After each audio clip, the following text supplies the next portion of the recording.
ഹരേ ഹരേ രാമ രാമ രാമ ഹരേ ഹരേ. ഹരേ കൃഷ്ണ കൃഷ്ണ കൃഷ്ണ ഹരേ ഹരേ. ഹരേ രാമ രാമ രാമ ഹരേ ഹരേ. ഹരേ കൃഷ്ണ കൃഷ്ണ കൃഷ്ണ ഹരേ ഹരേ. ഹരേ രാമ രാമ രാമ ഹരേ ഹരേ. ഹരേ കൃഷ്ണ കൃഷ്ണ കൃഷ്ണ ഹരേ ഹരേ. ഹരേ രാമ രാമ രാമ ഹരേ ഹരേ. ഹരേ കൃഷ്ണ കൃഷ്ണ കൃഷ്ണ ഹരേ ഹരേ. ഹരേ രാമ രാമ രാമ ഹരേ ഹരേ. ഹരേ കൃഷ്ണ കൃഷ്ണ കൃഷ്ണ ഹരേ ഹരേ. ഹരേ രാമ രാമ രാമ ഹരേ ഹരേ. ഹരേ കൃഷ്ണ കൃഷ്ണ കൃഷ്ണ ഹരേ ഹരേ. ഹരേ രാമ രാമ രാമ ഹരേ ഹരേ. ഹരേ കൃഷ്ണ കൃഷ്ണ കൃഷ്ണ ഹരേ ഹരേ. ഹരേ രാമ രാമ രാമ ഹരേ ഹരേ. ഹരേ കൃഷ്ണ കൃഷ്ണ കൃഷ്ണ ഹരേ ഹരേ. ഹരേ രാമ രാമ രാമ ഹരേ ഹരേ. ഹരേ കൃഷ്ണ ഹരേ കൃഷ്ണ. ഹരേ കൃഷ്ണ മാതാജി. ഹരേ കൃഷ്ണ മാതാജി. Thank you മാതാജി. ഓം നമോ ഭഗവതേ വാസുദേവായ. ഓം നമോ ഭഗവതേ വാസുദേവായ. ഓം നമോ ഭഗവതേ വാസുദേവായ. ഓം അജ്ഞാനതിമിരാന്ധസ്യ ജ്ഞാനാഞ്ജനശലാകയാ ചക്ഷുരുന്മീലിതം യേന തസ്മൈ ശ്രീ ഗുരവേ നമഃ. നമോ ഓം വിഷ്ണുപാദായ കൃഷ്ണപ്രേഷ്ഠായ ഭൂതലേ ശ്രീമതേ ഭക്തിവേദാന്ത സ്വാമിന്നിതി നാമിനേ. നമസ്തേ സാരസ്വതേ ദേവേ ഗൗരവാണി പ്രചാരിണേ നിർവിശേഷ ശൂന്യവാദി പാശ്ചാത്യ ദേശതാരിണേ.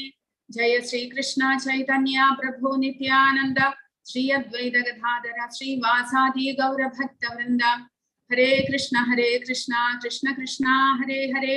ഹരേ രാമ രാമ രാമ ഹരേ ഹരേ. ഹരേ കൃഷ്ണ. അധ്യായം 5 രണ്ടാമത്തെ ഭാഗമാണ് പഠിക്കുന്നത്. 12 മുതൽ 28 വരെയുള്ള 29 വരെയുള്ള ശ്ലോകങ്ങൾ. കൃഷ്ണ. അപ്പോൾ അർജുനന്റെ ചോദ്യത്തോടു കൂടിയാണ് ഈ അധ്യായം ആരംഭിക്കുന്നത്. സന്യാസവും പിന്നെ യോഗം രണ്ടും തമ്മിലുള്ള വ്യത്യാസം എന്താണ്? അത് നിഷ്കാമ കർമ്മ യോഗമാണോ അല്ലെങ്കിൽ കർമ്മത്തെ തന്നെ ഉപേക്ഷിക്കുന്നതാണോ? സന്യാസം എന്ന് പറയുമ്പോൾ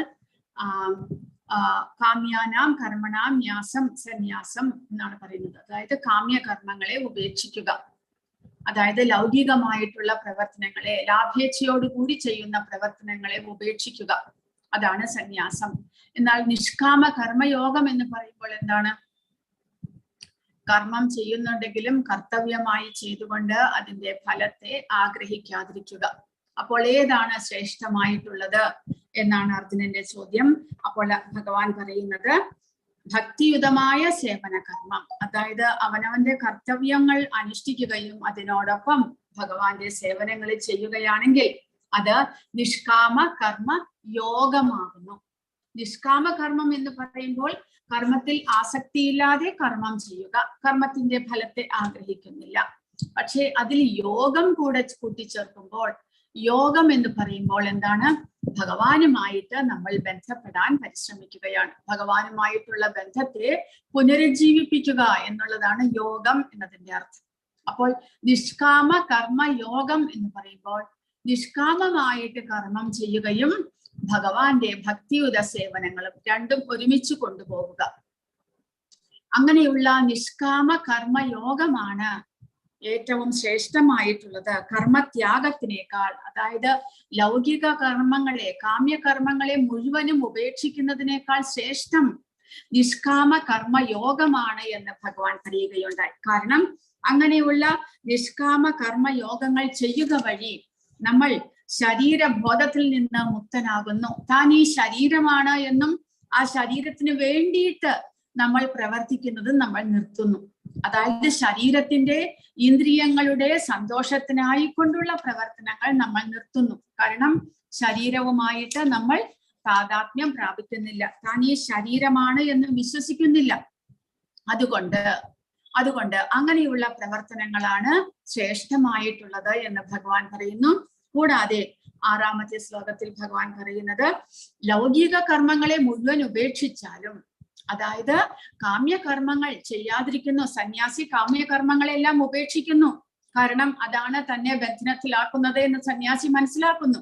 ശരിയാണ്, കാമ്യകർമ്മങ്ങളെല്ലാം ഉപേക്ഷിക്കുന്നു. എങ്കിലും ഭക്തിയുത സേവനത്തിൽ ഏർപ്പെട്ടില്ല എന്നുണ്ടെങ്കിൽ അദ്ദേഹത്തിന് ഒരിക്കലും സന്തുഷ്ടി പ്രാപിക്കാനാകുകയില്ല എന്നാണ് ഭഗവാൻ പറയുന്നത്. കാരണം ഭക്തിയുത സേവനത്തിലൂടെ മാത്രമേ നമുക്ക് ശാശ്വതമായിട്ടുള്ള സന്തോഷം ലഭിക്കുകയുള്ളൂ.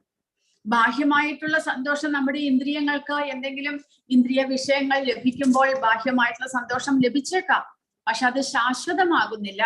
എന്നാൽ ശാശ്വതമായിട്ടുള്ള സന്തോഷം എന്നുള്ളത് ജീവാത്മാവിന് പരമാത്മാവുമായിട്ട് ബന്ധപ്പെടാൻ സാധിക്കുമ്പോഴാണ്. ജീവാത്മാവ് ശാശ്വതമായിട്ട് ഭഗവതംശമാണ്. ആ ഭഗവതംശമായിട്ടുള്ള ജീവാത്മാവിന്റെ സന്തോഷം ഭഗവാനെ സേവിക്കുന്നതിലൂടെ മാത്രമേ ലഭിക്കുകയുള്ളൂ. അതാണ് ഭഗവാൻ പറയുന്നത്. അപ്പോൾ അതാണ് ശാശ്വതമായിട്ടുള്ള സന്തോഷം. അപ്പോൾ സന്യാസി ലൗകിക കർമ്മങ്ങളെല്ലാം ഉപേക്ഷിച്ചാലും ഭഗവാന്റെ സേവനത്തിൽ ഏർപ്പെട്ടില്ല എന്നുണ്ടെങ്കിൽ ഒരിക്കലും സന്തുഷ്ടനാകാൻ സാധ്യമല്ല എന്നാണ് ഭഗവാൻ പറയുന്നത്. അങ്ങനെ നിഷ്കാമനായിട്ട് കർമ്മം ചെയ്ത് ഭഗവാന്റെ സേവനങ്ങളും ചെയ്യുന്ന ഒരാൾക്ക് കർമ്മത്തിന്റെ ബന്ധനം ഉണ്ടാകുന്നില്ല. അദ്ദേഹം ക്രമേണ പരിശുദ്ധനാകുന്നു.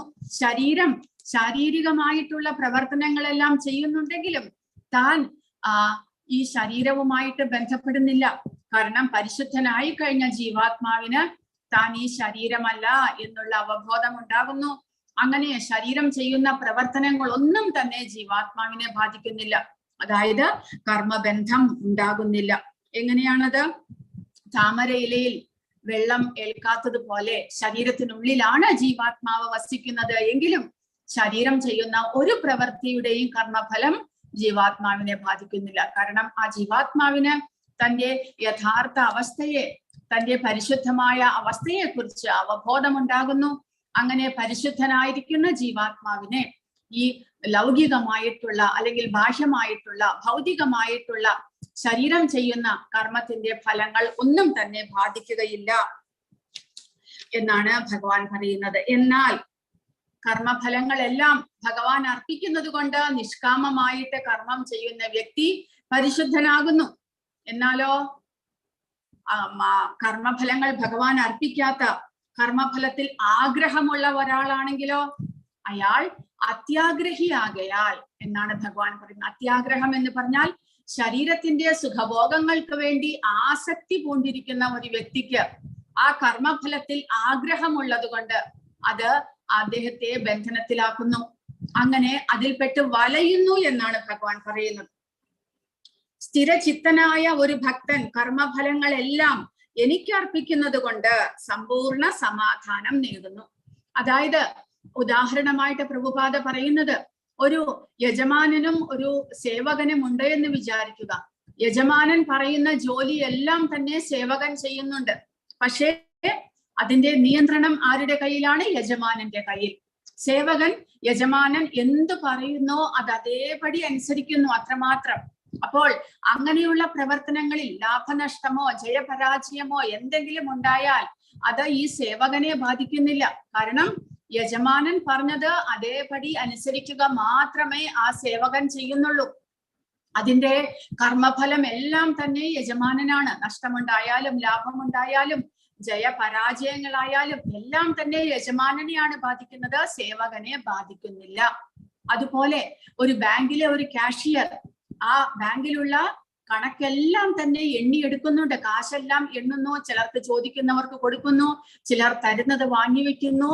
പക്ഷേ ഉടമസ്ഥാവകാശ ബോധം ഇല്ല. കാരണം ഇതെല്ലാം ബാങ്കിൻ്റെതാണ്, എന്റേതല്ല എന്നുള്ള അറിവ് ആ കാഷ്യർക്കുണ്ട്. അതുകൊണ്ട് അതിൽ എന്ത് പാകപ്പിഴ വന്നാലും അതെല്ലാം ബാങ്കിന്റെയാണ്. ഈ കാഷ്യറെ അതൊന്നും തന്നെ ബാധിക്കുന്നില്ല. അയാൾ ആ വരുന്ന ക്യാഷ് എണ്ണുന്ന ജോലി മാത്രമേ അയാൾക്കുള്ളൂ. ഉടമസ്ഥാവകാശ ബോധം അയാൾക്കില്ല. അതുപോലെ ഈ സേവകനും യജമാനനെ സേവിക്കുന്ന സേവകനും അതുപോലെ തന്നെ യജമാനൻ പറയുന്നത് അതേപടി അനുസരിക്കുന്ന ഉടമസ്ഥാവകാശ ബോധമില്ല. അതിന്റെ വരും വരായികകൾ ഈ സേവകനെ ബാധിക്കുന്നില്ല. അതുപോലെ ജീവാത്മാവ് ഭഗവത് അർപ്പിതമായിട്ട് കർമ്മങ്ങൾ ചെയ്യുന്നത് കൊണ്ട്, കർമ്മത്തിന്റെ ഫലത്തിൽ ആസക്തി ഇല്ലാത്തത് കൊണ്ട് ആ കർമ്മഫലങ്ങൾ ഒന്നും തന്നെ ജീവാത്മാവിനെ ബാധിക്കുന്നില്ല. നേരെ മറിച്ച് ക്യാഷ് എണ്ണുന്ന കാഷ്യർ അത് തന്റേതാണ് എന്ന് വിചാരിച്ചാലോ, ആ ബാങ്കിലെ ക്യാഷ് തന്റേതാണ് എന്ന് വിചാരിച്ച് ഉടമസ്ഥാവകാശ ബോധത്തോടു കൂടി അത് തന്റേതാക്കാൻ പരിശ്രമിച്ചാൽ അത് കുറ്റമാണ് ചെയ്യുന്നത്. അതുമൂലം അയാൾക്ക് കുറ്റത്തിന്റെ ശിക്ഷ അനുഭവിക്കേണ്ടതായിട്ട് വരും. അതുപോലെ യജമാനന്റെ സേവകനും ചെയ്യുന്ന കർമ്മമെല്ലാം തന്നെ യജമാനന് വേണ്ടിയല്ല, തനിക്ക് വേണ്ടിയാണ്, ഉടമസ്ഥാൻ താനാണ് എന്ന് വിചാരിച്ചു കഴിഞ്ഞാൽ അത് കുറ്റമായിട്ട് മാറുന്നു. അതുപോലെ ജീവാത്മാവും ഈ ശരീരം തന്റേതല്ല എന്ന് മനസ്സിലാക്കിക്കൊണ്ട്, താൻ ശരീരമല്ല എന്ന് മനസ്സിലാക്കിക്കൊണ്ട്, താൻ ഭഗവത് അംശമാണ് എന്ന് മനസ്സിലാക്കിക്കൊണ്ട് ഭഗവത് അർപ്പിതമായിട്ടുള്ള കർമ്മങ്ങൾ ചെയ്യുമ്പോൾ ഒരിക്കലും കർമ്മഫലം ജീവാത്മാവിനെ ബാധിക്കുന്നില്ല. എന്നാൽ ഈ ശരീരം തന്റേതാണ്, ഇതാണ് ഞാൻ, ഇത് എന്നുള്ള അവബോധത്തോടു കൂടി ശരീരവുമായിട്ട് താതാത്മ്യം പ്രാപിച്ചുകൊണ്ടുള്ള പ്രവർത്തനങ്ങൾ ചെയ്യുമ്പോൾ എന്ത് സംഭവിക്കുന്നു? അത് ജീവാത്മാവിന്റെ ശരിയായിട്ടുള്ള അവസ്ഥയല്ല, തെറ്റായ അവസ്ഥയാണ്, ഒരു രോഗാവസ്ഥയിലാണ് ജീവാത്മാവ്. അതുമൂലം എന്ത് സംഭവിക്കുന്നു? ശരീരം ചെയ്യുന്ന എല്ലാ കർമ്മത്തിന്റെയും, പാപമായാലും പുണ്യമായാലും എല്ലാ കർമ്മത്തിന്റെയും ഫലം ജീവാത്മാവ് അനുഭവിക്കേണ്ടതായി വരുന്നു. അതുകൊണ്ടാണ് അതിൽപ്പെട്ട് വലയുന്നു എന്ന് പറയുന്നത്. അങ്ങനെയുള്ള പാപപുണ്യ കർമ്മങ്ങളുടെ ഫലങ്ങളെല്ലാം അനുഭവിക്കാൻ വേണ്ടിയിട്ട് ജീവാത്മാവിന് അനേകം ജന്മങ്ങൾ വീണ്ടും വീണ്ടും ജനിക്കേണ്ടതായിട്ട് വരും, പല പല ശരീരങ്ങൾ സ്വീകരിക്കേണ്ടതായിട്ട് വരും, അങ്ങനെ കഷ്ടപ്പെടേണ്ടതായിട്ട് വരുന്നു ജീവാത്മാവിന്. വാസ്തവത്തിൽ ജീവാത്മാവ് കുറ്റം ചെയ്യുകയാണ്. കാരണം ഈ ശരീരം എന്നുള്ളത് ജീവാത്മാവല്ല, ഭഗവത് അംശമാണ് എന്നുള്ളത് മറന്നു പോയിരിക്കുന്നു ജീവാത്മാവ്. അതുമൂലം ഇങ്ങനെയുള്ള ഒരവസ്ഥയിലേക്ക് ജീവാത്മാവിന് ചേരേണ്ടതായിട്ട് വരുന്നു. അതുകൊണ്ടാണ് ഒരു സമാധാനമില്ലാത്ത അവസ്ഥയിലേക്ക് ജീവാത്മാവ് മാറ്റപ്പെടുന്നത്. ഇതാണ് കൃഷ്ണാവബോധമുള്ളവനും ശാരീരിക അവബോധമുള്ളവനും തമ്മിലുള്ള വ്യത്യാസം എന്ന് പ്രഭുപാദ പറയുന്നു. ഒരാൾ കൃഷ്ണനിൽ ആസക്തനും മറ്റേയാൾ തന്റെ കർമ്മഫലങ്ങളിൽ ആസക്തനുമാണ്. കൃഷ്ണനിൽ ആസക്തനായിട്ടുള്ള വ്യക്തി ബന്ധമുക്തനാണ്, എന്നാൽ തന്റെ കർമ്മഫലത്തിൽ ആസക്തനായിട്ടുള്ള വ്യക്തി ബന്ധനസ്ഥനാണ്. അതുമൂലം അയാൾക്ക് പല ശരീരങ്ങളും സ്വീകരിക്കേണ്ടതായിട്ട് വരുന്നു. കൃഷ്ണനിൽ ആസക്തനും കൃഷ്ണന് വേണ്ടി പ്രവർത്തിക്കുന്നവനുമായ വ്യക്തി തികച്ചും വിമുക്തനാകയാൽ അയാൾക്ക് കർമ്മഫലത്തിൽ ഉത്കണ്ഠയില്ല.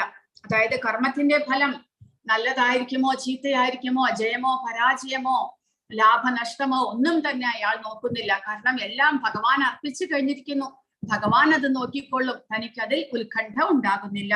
അതുകൊണ്ട് സമാധാനമായിട്ടിരിക്കുവാൻ സാധിക്കുന്നു.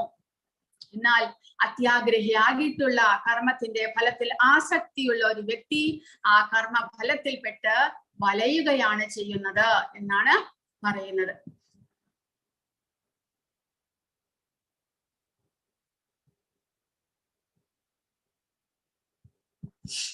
അതിന് ഉദാഹരണമായിട്ടാണ് നൃഗരാജാവിന്റെ കഥ പറഞ്ഞു തന്നത്. കാരണം നൃഗരാജാവ് തന്റെ ദാനധർമ്മങ്ങളിൽ വളരെയധികം ആസക്തനായിരുന്നു. അങ്ങനെ ഒരു തെറ്റ് ചെയ്തത് കൊണ്ട് താൻ തലേ ദിവസം ദാനം ചെയ്ത പശുവിനെ തന്നെ പിറ്റേ ദിവസവും ദാനം ചെയ്യുന്നു. കാരണം അങ്ങനെ തെറ്റ് സംഭവിക്കുന്നു. അതുമൂലം എന്ത് സംഭവിക്കുന്നു?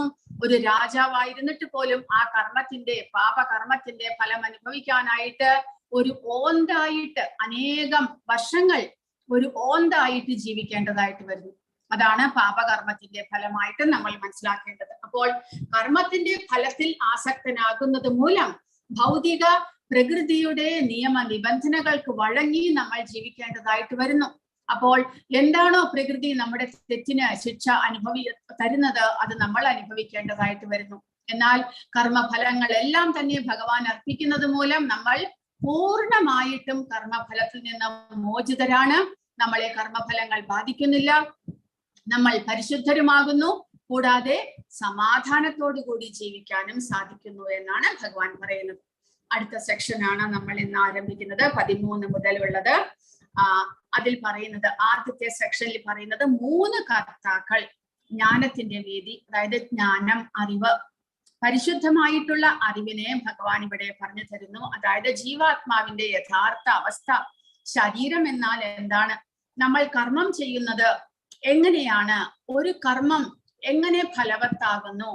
ആ കർമ്മത്തിന്റെ കർത്താക്കൾ 3 വിധത്തിലുള്ള കർമ്മം ചെയ്യുന്നവർ 3 വിധത്തിലാണ് എന്നാണ് ഭഗവാൻ പറയുന്നത്. ആരൊക്കെയാണ് കർത്താവ്? കർമ്മം ചെയ്യുന്ന ആളെയാണ് കർത്താവ് എന്ന് പറയുന്നത്. അത് 3 പേരുണ്ട് എന്ന് ഭഗവാൻ പറയുന്നു. എല്ലാ ശാരീരിക പ്രവർത്തനങ്ങളും സ്വയമേവ ഭൗതിക പ്രകൃതിയുടെ ഗുണങ്ങൾ വഴി നിർവഹിക്കുന്നു. അതാണ് ആദ്യത്തെ കർത്താവ്. ഒന്നാമത്തെ ആൾ ഭൗതിക പ്രകൃതിയുടെ ഗുണങ്ങളാണ് എന്ന് അറിയുന്ന ജീവാത്മാവ്, അതാണ് രണ്ടാമത്തെ കർത്താവ്. ജീവാത്മാവ് രണ്ടാമത്തെ കർത്താവ്. കൂടാതെ ആ പ്രവർത്തനങ്ങൾക്ക് പരമാത്മാവിൽ നിന്ന് അനുവാദം ലഭിച്ച ശേഷം അതാണ് മൂന്നാമത്തെ കർത്താവ്. ആ അറിവാണ് ജ്ഞാനം എന്ന് പറയുന്നത്. അതായത് ഈ ഭൗതിക പ്രകൃതിയിൽ നമ്മൾ ശരീരബോധത്തിൽ പ്രവർത്തിക്കുമ്പോൾ, ശരീരബോധത്തിൽ നിന്ന് വിമുക്തനായ ശേഷമല്ല, പരിശുദ്ധനായ ശേഷമല്ല നമ്മുടെ ഇപ്പോഴത്തെ അവസ്ഥ. ശരീരബോധത്തിൽ ഞാൻ ഈ ശരീരമാണ് എന്ന തെറ്റിദ്ധാരണയിൽ അജ്ഞാനത്താൽ നമ്മൾ പ്രവർത്തിക്കുമ്പോൾ 3 തരത്തിലുള്ള കർത്താക്കളുണ്ട് എന്നാണ് ഭഗവാൻ പറയുന്നത്. ആരൊക്കെയാണത്? ജീവാത്മാവ്, ഭൗതിക പ്രകൃതി, ഭഗവാൻ പരമാത്മാവ്. അപ്പോൾ ജീവാത്മാവിനാണ് ആഗ്രഹങ്ങൾ ഉണ്ടാകുന്നത്. നമ്മൾ മനസ്സിൽ ആഗ്രഹിക്കുന്നു, മനസ്സാണ് ആഗ്രഹിക്കുന്നത്. എന്തെല്ലാമോ, അത് വേണം, ഇത് വേണം, എനിക്ക് ഇങ്ങനെയാകണം, അങ്ങനെയാകണം. ഇതെല്ലാം ആഗ്രഹങ്ങൾ ഉണ്ടാകുന്നത് നമ്മുടെ മനസ്സിലാണ്. ജീവാത്മാവ് ആഗ്രഹിക്കുന്നു. പക്ഷേ ആ ജീവാത്മാവ് ആഗ്രഹിച്ചത് കൊണ്ട് മാത്രം അത് നടക്കണമെന്നുണ്ടോ? കാരണം ജീവാത്മാവിന് സ്വയം ഇവിടെ പ്രവർത്തിക്കാൻ സാധ്യമല്ല. അപ്പോൾ ജീവാത്മാവ് ആഗ്രഹിച്ചത് കൊണ്ട് മാത്രം ആ ആഗ്രഹം സാധിക്കുന്നത് എങ്ങനെയാണ്? അപ്പോൾ അവിടെയാണ് പ്രകൃതി പ്രവർത്തിക്കുന്നത്. പ്രകൃതി എങ്ങനെ പ്രവർത്തിക്കുന്നു? 3 ഗുണങ്ങളിലൂടെ, സത്വിക, രാജസിക, താമസിക ഗുണങ്ങളിലൂടെ ശരീരത്തെ കൊണ്ട് പ്രകൃതി പ്രവർത്തിപ്പിക്കുകയാണ്. ജീവാത്മാവിന്റെ ആഗ്രഹം സാധിപ്പിക്കാനായിട്ട് ശരീരമാണ് പ്രവർത്തിക്കുന്നത്. എങ്ങനെ പ്രവർത്തിക്കുന്നു? ഈ 3 ഗുണങ്ങളുടെ സ്വാധീനത്തിലൂടെ ശരീരം പ്രവർത്തിക്കുന്നു. പക്ഷേ ഗുണങ്ങൾ ആരുടെ നിയന്ത്രണത്തിലാണ്? ഭഗവാന്റെ നിയന്ത്രണത്തിൽ. അങ്ങനെ വരുമ്പോൾ ഭഗവാന്റെ പെർമിഷൻ ഇല്ലാതെ, അനുമതിയില്ലാതെ ഗുണങ്ങൾക്ക് ശരീരത്തെ കൊണ്ട് പ്രവർത്തിപ്പിക്കാൻ സാധ്യമല്ല. അവിടെയാണ് പരമാത്മാവിന്റെ സാന്നിധ്യം. അപ്പോൾ ജീവാത്മാവ് ആഗ്രഹിക്കുന്നു, ഭഗവാൻ നമ്മുടെ പരമാത്മാവ് നമ്മുടെ യോഗ്യതയ്ക്കനുസരിച്ച്, ജീവാത്മാവിന്റെ യോഗ്യതയ്ക്കനുസരിച്ച് പരമാത്മാവ് അനുമതി നൽകുന്നു. എന്താണ് യോഗ്യത? ഈ ജന്മത്തിൽ ഈ ജീവാത്മാവിന്റെ ഈ ആഗ്രഹങ്ങൾ സാധിപ്പിക്കാനായിട്ട് ഉള്ള യോഗ്യത, അതായത് കർമ്മഫലം അനുസരിച്ച് ജീവാത്മാവിന് തന്റെ ഈ ആഗ്രഹത്തെ സഫലീകരിക്കാൻ സാധിക്കുമോ ഇല്ലയോ എന്ന് പരമാത്മാവിനറിയാം. അങ്ങനെ പരമാത്മാവ് ആ ജീവാത്മാവിന്റെ യോഗ്യതയ്ക്കനുസരിച്ച്, യോഗ്യതയുണ്ടെങ്കിൽ അനുമതി നൽകുന്നു, ഇല്ലെങ്കിൽ അനുമതി നൽകുന്നില്ല. അപ്പോൾ യോഗ്യതയ്ക്കനുസരിച്ച് പരമാത്മാവ് അനുമതി നൽകുന്നു. പരമാത്മാവ് അനുമതി നൽകിക്കഴിഞ്ഞാൽ ഈ ഗുണങ്ങൾ ശരീരത്തെ കൊണ്ട് പ്രവർത്തിപ്പിക്കുന്നു. സത്വഗുണത്തിലുള്ളയാൾ ആധ്യാത്മിക ജ്ഞാനം കരസ്ഥമാക്കാൻ പരിശ്രമിക്കുന്നയാളാണ്, പുണ്യകർമ്മങ്ങൾ ചെയ്യാൻ ആഗ്രഹിക്കുന്നയാളാണ്. അങ്ങനെയുള്ള ജീവാത്മാവിനും അതുപോലെയുള്ള ആഗ്രഹങ്ങളെ ഉണ്ടാകുകയുള്ളൂ. രാജസികനായിട്ടുള്ളയാൾക്കാണ് പല വിധത്തിലുള്ള ആഗ്രഹങ്ങളും ഉണ്ടാകുന്നത്. പല വിധത്തിലും ഇന്ദ്രിയ സുഖഭോഗം അനുഭവിക്കാനുള്ള ആഗ്രഹം. അങ്ങനെയുള്ള വ്യക്തിക്ക് അങ്ങനെയുള്ള ആഗ്രഹങ്ങൾ ഉണ്ടാകുന്നു. അത് ഗുണങ്ങളെ കൊണ്ട്, ആ രാജസികമായ ഗുണങ്ങൾ ശരീരത്തെ കൊണ്ട് പ്രവർത്തിപ്പിക്കുകയാണ് ചെയ്യുന്നത്, ഇന്ദ്രിയങ്ങളെ കൊണ്ട് പ്രവർത്തിപ്പിക്കുന്നു. അതുപോലെ താമസികനായിട്ടുള്ള വ്യക്തിയും ആ ജീവാത്മാവ് ആഗ്രഹിക്കുന്നതിനനുസരിച്ച് ഭഗവാന്റെ അനുമതിയോടുകൂടി ആ ശരീരത്തെ കൊണ്ട് ആ ഗുണങ്ങൾ പ്രവർത്തിപ്പിക്കുന്നു. ഇതാണ് ശരിയായിട്ടുള്ള അറിവ്. അതായത് ഞാനാണ് എല്ലാ കർമ്മങ്ങളും ചെയ്യുന്നത് എന്ന് വിചാരിക്കുന്നത് തെറ്റാണ്. പ്രകൃതേ ക്രിയമാണാനി ഗുണൈ കർമാണി സർവശഃ അഹങ്കാര വിമോഢാത്മാ കർത്ത അഹം ഇതി മന്യതേ. 3-ാമത്തെ അധ്യായത്തിൽ ഭഗവാൻ പറയുന്നുണ്ട്. അതായത് വാസ്തവത്തിൽ പ്രകൃതിയുടെ 3 ഗുണങ്ങളാണ് എല്ലാ കർമ്മങ്ങളും ചെയ്യുന്നത്. പക്ഷേ ഞാനാണ് എന്ന് വിമൂഢനായിട്ടുള്ള ജീവാത്മാവ് ചിന്തിക്കുന്നു. ശരീരബോധത്തിലുള്ള നമ്മൾ വിചാരിക്കുന്നത് എല്ലാ കർമ്മങ്ങളും ചെയ്യുന്നത് ഞാനാണ് എന്ന്. വാസ്തവത്തിൽ ഈ ഗുണങ്ങളാണ് ശരീരത്തെ കൊണ്ട് കർമ്മങ്ങൾ ചെയ്യിക്കുന്നത് എന്നുള്ളതാണ് ശരിയായിട്ടുള്ള അറിവ്. അതാണ് സത്യം. അത് മനസ്സിലാക്കി കഴിഞ്ഞാൽ എന്ത് സംഭവിക്കുന്നു? നമ്മുടെ ഈ ഭൗതിക പ്രകൃതിയിലുള്ള നമ്മുടെ അഹങ്കാരവും മറ്റുള്ളവരോടുള്ള വിദ്വേഷങ്ങളും വെറുപ്പും എല്ലാം തന്നെ ഇല്ലാതാകും. വാസ്തവത്തിൽ നമ്മുടെ ഓരോ ചെറിയ ചെറിയ വഴക്കുകളും വിദ്വേഷങ്ങളും എല്ലാം തന്നെ വരുന്നത് ഇങ്ങനെയാണ്. അയാൾ എന്നോട് ഇങ്ങനെ പറഞ്ഞു, അയാൾ എന്നെ ഇങ്ങനെ ചെയ്തു, ദേഷ്യപ്പെട്ടു, അസൂയയാണ്. ഇതെല്ലാം ഉണ്ടാകുന്നത് തെറ്റിദ്ധാരണ മൂലമാണ്. വാസ്തവത്തിൽ ഈ അറിവ് നമുക്ക് ലഭിച്ചു കഴിഞ്ഞാൽ, വാസ്തവത്തിൽ അദ്ദേഹം അല്ല അത് ചെയ്യുന്നത്, ഗുണങ്ങൾ അയാളെ കൊണ്ട് പ്രവർത്തിപ്പിക്കുന്നതാണ് എന്ന് നമുക്ക് മനസ്സിലാക്കി കഴിഞ്ഞാൽ ശരിയായിട്ടുള്ള സമാധാനം നമുക്കുണ്ടാകുന്നു. അതാണ് ശരിയായിട്ടുള്ള അറിവ്. അങ്ങനെ 3 കർത്താവിനെ വീക്ഷണകോണിലൂടെ, ആ അജ്ഞാനത്തിന്റെ വീക്ഷണകോണിലൂടെ നമ്മൾ മനസ്സിലാക്കണം. അതായത് ആധ്യാത്മികമായിട്ടുള്ള ജ്ഞാനത്തിന്റെ കണ്ണിലൂടെ നമ്മൾ കാണണം എന്നാണ് പറയുന്നത്. അതാണ് ശരിയായിട്ടുള്ള അറിവ്. അപ്പോൾ എങ്ങനെയാണ് ജീവാത്മാവ് ഈ ഭൗതിക പ്രകൃതിയിൽ, പരിശുദ്ധനായിട്ടുള്ള ജീവാത്മാവ്, അവബോധം പരിശുദ്ധമായ ജീവാത്മാവ് എങ്ങനെയാണ് ഭൗതിക പ്രകൃതിയിൽ വസിക്കുന്നത്? സർവകർമാണി മനസാ സന്യസ്യാസ്തേ സുഖം വശി നവദ്വാരേ പുരേ ദേഹി നൈവ കുർവന്ന കാരയൻ. ശരീരസ്ഥനായ ആത്മാവ് തന്റെ പ്രകൃതത്തെ നിയന്ത്രിച്ച് സർവകർമ്മങ്ങളെയും മനസ്സാ പരിത്യജിച്ചുകൊണ്ട് 9 വാതിലുകളുള്ള പുരത്തിൽ, ഭൗതിക ശരീരത്തിൽ സുഖമായി വാഴുന്നു. ഒന്നും ചെയ്യുന്നില്ല, ചെയ്യിക്കുന്നതുമില്ല. അപ്പോൾ പരിശുദ്ധനായിട്ടുള്ള ആത്മാവിന് ശരീരത്തെ കുറിച്ചുള്ള ശരിയായിട്ടുള്ള അറിവുണ്ടാകുന്നു. താനല്ല കർമ്മങ്ങൾ ചെയ്യുന്നത്, ശരീരമാണ് കർമ്മം ചെയ്യുന്നത്. ആ ശരീരത്തെ കൊണ്ട് കർമ്മങ്ങൾ, ഗുണങ്ങൾ ചെയ്യിക്കുന്നു. ഞാൻ ഒന്നും തന്നെ ചെയ്യുന്നില്ല. ഞാൻ ഭഗവദംശമായ ആത്മാവാണ്, ഞാൻ പരിശുദ്ധനാണ്, ആധ്യാത്മികനാണ്, ഞാൻ ഈ ശരീരമല്ല എന്നുള്ള അറിവ് നേടിക്കഴിഞ്ഞ ഒരു ജീവാത്മാവ് ശരീരം എല്ലാ തരത്തിലുള്ള കർമ്മങ്ങൾ ചെയ്യുന്നുണ്ടെങ്കിലും ആ ശരീരത്തിനുള്ളിൽ, ആ ശരീരവുമായിട്ട് താതാത്മ്യം പ്രാപിക്കാതെ പരിശുദ്ധനായിട്ട് വാഴുന്നു എന്നാണ് ഇവിടെ പറയുന്നത്. ഒന്നും ചെയ്യുന്നില്ല, ചെയ്യിക്കുന്നുമില്ല. ജീവാത്മാവ് ഭൗതികമായിട്ടുള്ള ഒരു കർമ്മവും ചെയ്യുന്നില്ല. ശരീരത്തെ കൊണ്ട് ജീവാത്മാവിന് ഒരു കർമ്മവും ചെയ്യിക്കാനുള്ള ശക്തിയുമില്ല. അങ്ങനെ ശരീരത്തെ കൊണ്ട് ഒന്നും ചെയ്യിക്കാതെ, താനായിട്ടൊന്നും ചെയ്യാതെ, പക്ഷേ എന്നാൽ ഈ ശരീരത്തിനുള്ളിലാണ് വസിക്കുന്നതും. ശരീരവുമായിട്ട് യാതൊരു അറ്റാച്ച്മെന്റും ഇല്ലാതെ പരിശുദ്ധനായിട്ട് വാഴുന്നു ജീവാത്മാവ്. അതാണ് ശരിയായിട്ടുള്ള അറിവ്. 9 വാതിലുകളുള്ള പുരം, ഭൗതിക ശരീരത്തിലെ 9 ദ്വാരങ്ങൾ, നമ്മുടെ ശരീരത്തിലുള്ള 9 ദ്വാരങ്ങളെയാണ് 9 വാതിലുള്ള പുരം എന്ന് പറയുന്നത്. ഏതൊക്കെയാണ് 9 വാതിലുകൾ? 2 കണ്ണുകൾ, 2 നാസാദ്വാരങ്ങൾ, 2 ചെവികൾ, വായ, കുദം, ഉൽപാദനേന്ദ്രിയങ്ങൾ. ഇതെല്ലാം ഇങ്ങനെയുള്ള 9 ദ്വാരങ്ങളുള്ള ഈ ശരീരത്തിനുള്ളിൽ ജീവാത്മാവ് സ്വസ്ഥനായിട്ട് വാഴുന്നു, ഒന്നിലും അറ്റാച്ച്മെന്റ് ഇല്ലാതെ. ബദ്ധാവസ്ഥയിലാണെങ്കിൽ ജീവാത്മാവ് താനും ശരീരവും ഒന്നാണ് എന്ന് കരുതുന്നു. എന്നാൽ തന്നിലുള്ള ഭഗവാനോട് താതാത്മ്യം പ്രാപിക്കാൻ കഴിഞ്ഞാൽ, ഭഗവാനെ കുറിച്ച് മനസ്സിലാക്കാനും താൻ ഭഗവദംശമായ ജീവാത്മാവാണ് എന്ന് മനസ്സിലാക്കുവാനും സാധിച്ചു കഴിഞ്ഞാൽ ശരീരസ്ഥനായിരിക്കുമ്പോൾ തന്നെ ഭഗവാനോളം സ്വാതന്ത്ര്യം നേടാം. അങ്ങനെയാണെങ്കിൽ ഭഗവാനെ മനസ്സിലാക്കി കഴിഞ്ഞു കഴിഞ്ഞാൽ ആ ജീവാത്മാവിന് ഈ ശരീരത്തിനുള്ളിലാണ് വസിക്കുന്നത് എങ്കിലും പരിശുദ്ധനായിട്ട് ജീവിക്കാനായിട്ട് സാധിക്കുന്നു. അങ്ങനെയാണ് ശരീരത്തിന്റെ എല്ലാ പ്രവർത്തനങ്ങളെയും മനസ്സിലാക്കുവാൻ സാധിക്കുന്നു.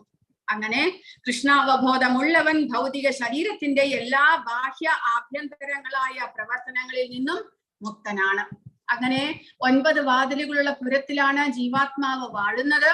ഒന്നും ചെയ്യുന്നില്ല, ചെയ്യിക്കുന്നതുമില്ല, കർമ്മം ചെയ്യാൻ പ്രേരിപ്പിക്കുന്നില്ല, കർമ്മഫലങ്ങൾ ഉണ്ടാക്കുന്നുമില്ല. ശരീരത്തെ താനെന്ന് തെറ്റിദ്ധരിച്ച് കർമ്മഫലങ്ങൾ അനുഭവിക്കുകയാണ്. വാസ്തവത്തിൽ ജീവാത്മാവിന്റെ അവസ്ഥ അതാണ്. ജീവാത്മാവ് ഈ ശരീരത്തിനുള്ളിലാണെങ്കിലും ശരീരബോധത്തിലാക്കപ്പെടുമ്പോൾ എന്ത് സംഭവിക്കുന്നു? ശരീരം ചെയ്യുന്ന എല്ലാ പ്രവർത്തികളും ഞാനാണ് ചെയ്യുന്നത് എന്നുള്ള അവബോധം, മലിനമാക്കപ്പെട്ട അവബോധമാണത്. ആ അവബോധത്തിൽ വസിക്കുമ്പോഴാണ് ശരീരം നശിച്ചു കഴിഞ്ഞാലും ആ ശരീരം ഇതുവരെ ചെയ്ത എല്ലാ കർമ്മത്തിന്റെയും ഫലങ്ങൾ അനുഭവിക്കാൻ ജീവാത്മാവിന് വീണ്ടും ഒരു ശരീരം എടുക്കേണ്ടതായിട്ട് വരുന്നത്. അതായത് ഞാൻ ഈ ശരീരബോധത്തിൽ വസിക്കുമ്പോൾ ഞാൻ ഒരു സ്ത്രീയാണ്, ഇന്നയാളുടെ ഭാര്യയാണ്, ഇന്നയാളുടെ അമ്മയാണ്, ഈ ചെയ്യുന്ന കർമ്മങ്ങളെല്ലാം ഞാനാണ് ചെയ്യുന്നത് എന്നുള്ള അവബോധത്തിൽ ഇരിക്കുമ്പോൾ വാസ്തവത്തിൽ ജീവാത്മാവ് ഒന്നും തന്നെ ചെയ്യുന്നില്ലെങ്കിലും ഈ ശരീരം ചെയ്യുന്ന എല്ലാ കർമ്മങ്ങളുടെയും ഫലം ആ ജീവാത്മാവിന് അനുഭവിക്കേണ്ടതായിട്ട് വരുന്നു. അങ്ങനെയാണ് ജീവാത്മാവ് ബന്ധനത്തിലാകുന്നത്. ബന്ധനം എന്ന് പറയുമ്പോൾ വീണ്ടും ഒരു ശരീരം നിർബന്ധപൂർവം എടുക്കേണ്ടതായിട്ട് വരുന്നു. അതേത് ശരീരമാണ് എന്ന് തിരഞ്ഞെടുക്കാനുള്ള കഴിവ് ജീവാത്മാവിനില്ല, അതിനുള്ള അനുമതിയില്ല. തനിക്ക് തന്റെ കർമ്മഫലം അനുസരിച്ച് തനിക്ക് പ്രകൃതി നൽകുന്ന ശരീരത്തെ സ്വീകരിക്കേണ്ടതായിട്ട് വരുന്നു ജീവാത്മാവിന്. അതുവഴി പലതരത്തിലുള്ള സുഖവും ദുഃഖവുമായിട്ടുള്ള കർമ്മഫലങ്ങൾ അനുഭവിക്കേണ്ടതായിട്ടും വരുന്നു. അതിലൊന്നിലും ജീവാത്മാവിനെ ഒന്നും ചെയ്യാനായിട്ട് സാധ്യമല്ല, നിസ്സഹായനാണ്. ഇതെല്ലാമാണ് ശരീരബോധത്തിൽ അകപ്പെടുമ്പോൾ ജീവാത്മാവിനുണ്ടാകുന്ന ഫലങ്ങൾ. നേരെ മറിച്ച് അവബോധം പരിശുദ്ധമായാലോ അതിനു വേണ്ടിയിട്ട് എന്ത് ചെയ്യണം? കർമ്മഫലത്തെ ഉപേക്ഷിക്കണം. ഒരാൾ തങ്ങളുടെ ഫലങ്ങൾ ത്യജിക്കുമ്പോൾ അവർക്ക് സന്തോഷത്തോടെ ജീവിക്കാം. കർമ്മഫലത്തെ ഉപേക്ഷിച്ചു കഴിഞ്ഞാൽ ശരീരവുമായിട്ടുള്ള ബന്ധം ജീവാത്മാവിനെ വിടുവിക്കാം. കർമ്മഫലം അനുഭവിക്കാൻ ആഗ്രഹിക്കുമ്പോഴാണ് ജീവാത്മാവ് ശരീരവുമായിട്ട് താദാത്മ്യം പ്രാപിക്കുന്നത്. എന്നാൽ സത്യം മനസ്സിലാക്കി കഴിഞ്ഞ് കർമ്മഫലത്തെ ത്യജിച്ചു കഴിഞ്ഞാൽ ശരീരവുമായിട്ടുള്ള ബന്ധത്തെ വിടുവിക്കാൻ സാധിക്കുന്നു. അങ്ങനെ ശരീരത്തിനുള്ളിലാണെങ്കിലും സന്തോഷത്തോടു കൂടി സമാധാനത്തോടു കൂടി ജീവിക്കാൻ ജീവാത്മാവിന് സാധിക്കുന്നു. അതാണ് ഈ ശ്ലോകത്തിൽ ആദ്യത്തെ. അപ്പോൾ കർത്താക്കൾ 3 പേരാണുള്ളത്. ഒന്ന് ജീവാത്മാവ് ആഗ്രഹിക്കുന്നു, പരമാത്മാവ് അനുമതി നൽകുന്നു, ഗുണങ്ങൾ ശരീരത്തെ കൊണ്ട് പ്രവർത്തനങ്ങൾ കർമ്മങ്ങൾ ചെയ്യിക്കുന്നു. 3 തരത്തിലുള്ള കർത്താക്കൾ. ന കർത്തൃത്വം ന കർമാണി ലോകസ്യ സൃജതി പ്രഭുഃ ന കർമ്മഫല സംയോഗം സ്വഭാവസ്തു പ്രവർത്തതേ. ശരീരസ്ഥനായ ആത്മാവ് തന്റെ ശരീരമാകുന്ന പുരത്തിന്റെ ഉടമസ്ഥൻ, അതാണ് പ്രഭുഃ എന്ന് പറയുന്നത്. ലോകസ്യ സൃജതി പ്രഭുഃ. എന്തുകൊണ്ട് പ്രഭു എന്ന് പറയുന്നു? കാരണം ഈ ശരീരത്തിന്റെ ഉടമസ്ഥൻ അതിനുള്ളിൽ വസിക്കുന്ന ജീവാത്മാവാണ്. കർമ്മഫലങ്ങൾ ഉണ്ടാക്കുന്നില്ല, കർമ്മം ചെയ്യാൻ പ്രേരിപ്പിക്കുന്നില്ല, കർമ്മഫലങ്ങൾ ഉണ്ടാക്കുന്നതുമില്ല. പ്രകൃതിയുടെ ത്രിഗുണങ്ങളാണ് ഇവയ്ക്കെല്ലാം കാരണം. അപ്പോൾ ജീവാത്മാവ് കർമ്മം ചെയ്യുന്നില്ല, കർമ്മം ചെയ്യാൻ പ്രേരിപ്പിക്കുന്നില്ല, കർമ്മഫലങ്ങൾ ഉണ്ടാക്കുന്നുമില്ല. എങ്കിലും ജീവാത്മാവ് ആഗ്രഹിക്കുന്നു. ശരീരബോധത്തിൽ ഉള്ളപ്പോൾ ജീവാത്മാവിന് പല ആഗ്രഹങ്ങളും ഉണ്ടാകുന്നു. ഈ ആഗ്രഹങ്ങൾ മൂലം ആ ജീവാത്മാവ് ഒരു കർത്താവാകുകയാണ്. കർമ്മം ചെയ്യുന്ന ഒരാളായിട്ട് മാറുകയാണ് ചെയ്യുന്നത്. ഗുണങ്ങൾ എന്ത് ചെയ്യുന്നു? ഗുണങ്ങൾ ആ കർമ്മങ്ങൾ ചെയ്യുന്നു, ശരീരത്തെ കൊണ്ട് കർമ്മങ്ങൾ ചെയ്യിക്കുന്നു പരമാത്മാവിന്റെ അനുമതിയോടുകൂടി. അപ്പോൾ ഇവിടെ പറയുന്നത് ജീവാത്മാവ് ശരീരത്തിന്റെ ഉടമസ്ഥനാണെങ്കിലും കർമ്മം ഉണ്ടാക്കുന്നില്ല, കർമ്മം ചെയ്യാൻ പ്രേരിപ്പിക്കുന്നില്ല, കർമ്മത്തിന്റെ ഫലത്തെ ഉണ്ടാക്കുന്നുമില്ല. പ്രകൃതി ഗുണങ്ങളാണ് ഇതെല്ലാം ചെയ്യുന്നത് എന്നാണ് പറയുന്നത്. സ്മരണാതീത കാലം മുതൽക്കേയുള്ള അവിദ്യയാണ് ശാരീരിക ക്ലേശങ്ങൾക്കും ദുഃഖത്തിനും കാരണമാകുന്നത്. ശരീരത്തിന്റെ പ്രവർത്തനങ്ങളിൽ നിന്ന് ജീവൻ ഒഴിഞ്ഞു നിൽക്കുകയാണെങ്കിൽ ആ കർമ്മങ്ങളുടെ ഫലങ്ങളിൽ നിന്ന് മുക്തനാകാം. ശരീരസ്ഥനാകുന്ന കാലത്തോളം താൻ അതിന്റെ ഉടമയാണ് എന്ന് ജീവന് തോന്നും. വാസ്തവത്തിൽ അവൻ തന്റെ ഉടമയോ അത് ചെയ്യുന്ന കർമ്മങ്ങളുടെയും അനുഭവിക്കുന്ന ഫലങ്ങളുടെയും നിയന്താവോ അല്ല. വാസ്തവത്തിൽ ജീവാത്മാവ് ആരുമല്ല. ഈ ഭൗതിക പ്രകൃതിയുടെ ഒരു പ്രൊഡക്റ്റും കൂടിയല്ല ജീവാത്മാവ്. ജീവാത്മാവ് ഇതെല്ലാം ചെയ്യാൻ നിർബന്ധിതനാകുകയാണ്. കാരണം ആഗ്രഹങ്ങൾ മൂലം ഭൗതികമായിട്ടുള്ള പല സുഖങ്ങളും തനിക്ക് അനുഭവിക്കണം എന്നുള്ള ആഗ്രഹം മൂലം ജീവാത്മാവിന് പല ശരീരങ്ങളും സ്വീകരിക്കേണ്ടതായിട്ട് വരികയാണ്. വാസ്തവത്തിൽ ജീവാത്മാവ് ഇതൊന്നും തന്നെ അനുഭവിക്കുന്നുമില്ല, ചെയ്യുന്നുമില്ല. മായയുടെ പ്രഭാവത്താൽ വ്യാമോഹത്തിൽപ്പെട്ട് താൻ ഇതെല്ലാം അനുഭവിക്കുന്നു എന്ന് വിചാരിക്കുകയാണ്. ആ വ്യാമോഹമാണ് ഇതെല്ലാത്തിനും കാരണം. അങ്ങനെ ബന്ധനത്തിലാകുകയാണ്. വാസ്തവത്തിൽ ജീവാത്മാവ് ആധ്യാത്മികനായതുകൊണ്ട് ഭൗതികമായിട്ടുള്ള ഒരു വസ്തുമായിട്ടും ജീവാത്മാവിനെ ഒന്നും തന്നെ ചെയ്യാൻ സാധ്യമല്ല എന്നും നമ്മൾ മനസ്സിലാക്കണം. എങ്ങനെയാണോ പരമാത്മാവ് ഈ ഭൗതിക പ്രപഞ്ചത്തിൽ എത്രമാത്രം ശരീരങ്ങൾ എടുക്കുന്നുണ്ടെങ്കിലും അതിൽ നിന്നെല്ലാം വിട്ട് അതീന്ദ്രിയനായിട്ട് നിലകൊള്ളുന്നത്, അതുപോലെ തന്നെ ജീവാത്മാവിന് നിലകൊള്ളുവാൻ സാധ്യമാകും. പക്ഷെ എങ്കിലും അവിദ്യ മൂലം, അജ്ഞാനം മൂലം ഈ ഭൗതിക പ്രപഞ്ചത്തിന്റെ മായയിൽപ്പെട്ട് വ്യാമോഹിതനാകുകയാണ് ജീവാത്മാവ് ചെയ്യുന്നത്. അതുമൂലം താൻ ഈ ശരീരമാണ് എന്ന് തെറ്റിദ്ധരിക്കുകയും ശരീരം ചെയ്യുന്ന പ്രവർത്തനങ്ങളെല്ലാം തന്നെ താൻ അനുഭവിക്കുന്നു എന്ന് തെറ്റിദ്ധരിക്കുകയും അങ്ങനെ ബന്ധനത്തിലാകുകയും ചെയ്യുന്നു. അപ്പോൾ അതിൽ നിന്ന്, ശരീരം ചെയ്യുന്ന പ്രവർത്തികളിൽ നിന്നെല്ലാം വേറിട്ട് നിൽക്കുവാൻ സാധിച്ചാൽ, അതായത് താൻ ഈ ശരീരമല്ല എന്നുള്ള അവബോധത്തിലേക്ക് ഉയരാൻ സാധിച്ചാൽ ജീവാത്മാവിന് മുക്തനാകാൻ സാധിക്കും. ഇനി മൂന്നാമത്തെ കർത്താവ് പരമാത്മാവ് എന്ത് ചെയ്യുന്നു? നാദത്തെ കസ്യചിത് പാപം ന ചൈവ സുഹൃതം വിഭുഃ അജ്ഞാനേനാവൃതം ജ്ഞാനം തേന മുഹ്യന്തി ജന്തവഃ. സർവേശ്വരൻ ആരുടെയും പുണ്യപാപങ്ങളെ സ്വീകരിക്കുന്നില്ല. യഥാർത്ഥ ജ്ഞാനത്തെ മൂടിയിരിക്കുന്ന അജ്ഞാനം കാരണമാണ് ജീവജാലങ്ങൾ വ്യാമോഹിതരാകുന്നത്. അപ്പോൾ ജീവാത്മാവിന് ഭൗതിക ശരീരം ലഭിക്കുന്നതോടുകൂടി തന്റെ യഥാർത്ഥ സ്വരൂപത്തെ ജീവാത്മാവ് മറന്നു പോകുന്നു. ആ ആധ്യാത്മിക ജ്ഞാനത്തെ അജ്ഞാനം, ഭൗതികമായിട്ടുള്ള അജ്ഞാനം വന്ന് മൂടുന്നു. അപ്പോൾ അതുകൊണ്ട് ജീവാത്മാവ് തന്റെ ശരിയായിട്ടുള്ള പൊസിഷനെ കുറിച്ച് മനസ്സിലാക്കുന്നില്ല. അതാണ് എല്ലാത്തിനും കാരണം. ജീവാത്മാവ് അങ്ങനെ തന്റെ സ്വരൂപസ്ഥിതിയെ മറന്നു പോകുന്നത് കൊണ്ടാണ് ഇങ്ങനെ പ്രവൃത്തികൾ ശരീരത്തിൽ, ശരീരബോധത്തിലേക്ക് മാറ്റപ്പെടുന്നത്. പക്ഷേ അത് പറഞ്ഞുകൊണ്ട് ഈ ശരീരം ചെയ്യുന്ന പുണ്യപാപ കർമ്മങ്ങളൊന്നും തന്നെ ഭഗവാനെ ബാധിക്കുന്നില്ല. ഭഗവാനും ജീവാത്മാവിനോടൊപ്പം ശരീരത്തിൽ ഉണ്ടെങ്കിലും ഭഗവാനെ ഇതൊന്നും തന്നെ ബാധിക്കുന്നില്ല. കാരണം അദ്ദേഹം ശരീരബോധത്തിലല്ല, അദ്ദേഹം അതീന്ദ്രിയനായിട്ട് പ്രവർത്തിക്കുന്നു. അതുമൂലം ഭഗവാനെ ഇതൊന്നും തന്നെ ബാധിക്കുന്നില്ല. അതുകൊണ്ട് ഭഗവാനെ ഇവിടെ വിഭുഃ എന്ന് പറഞ്ഞിരിക്കുന്നു. ആ വിഭുഃ എന്ന് പറയുമ്പോൾ ഭഗവാൻ എല്ലാത്തിന്റെയും അധിപതിയാണ് എന്നർത്ഥം. അദ്ദേഹത്തെ ശരീരബോധം ബാധിക്കുന്നില്ല. അപ്പോൾ അങ്ങനെയുള്ള മൂന്ന് കർത്താക്കളെ നമ്മൾ മനസ്സിലാക്കണം. അവരെങ്ങനെ പ്രവർത്തിക്കുന്നു എന്ന് മനസ്സിലാക്കിയാൽ ശരിയായിട്ടുള്ള ജ്ഞാനം സമ്പാദിക്കുകയാണ് എന്നാണ് പറയുന്നത്. ഭൗതിക പ്രകൃതിയാണ് എല്ലാം ചെയ്യുന്നത്. പക്ഷേ ഭൗതിക പ്രകൃതിക്ക് ഭഗവാന്റെ അനുമതി ആവശ്യമാണ്. ഭഗവാന്റെ കീഴിലാണ് ഭൗതിക പ്രകൃതി. പരമാത്മാവ് സർവേശ്വരൻ ആരുടെയും പുണ്യപാപങ്ങളെ സ്വീകരിക്കുന്നില്ല. ആത്മാവ് ആഗ്രഹിക്കുന്നു, ഭഗവാൻ അതിലൊന്നും ഇടപെടുന്നില്ല. ആത്മാവാന്റെ ആഗ്രഹമാണ് എല്ലാത്തിനും കാരണം. ജീവജാലങ്ങൾ അർഹിക്കുന്നത് പോലെ ഭഗവാൻ ഈ ആഗ്രഹങ്ങളെ അനുവദിക്കുന്നു. തുടർന്ന് ഗുണങ്ങൾ, കാര്യങ്ങൾ നടപ്പിലാക്കുന്നു. ഇതാണ് ശരിയായിട്ടുള്ള ജ്ഞാനം, സാത്വികമായ ജ്ഞാനം.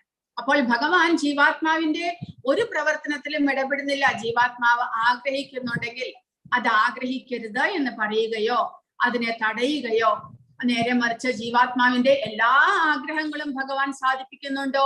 അതുമില്ല. ജീവജാലങ്ങൾക്ക്, ജീവാത്മാവിന് അർഹതയുണ്ടെങ്കിൽ മാത്രം ഭഗവാൻ അനുമതി നൽകുന്നു.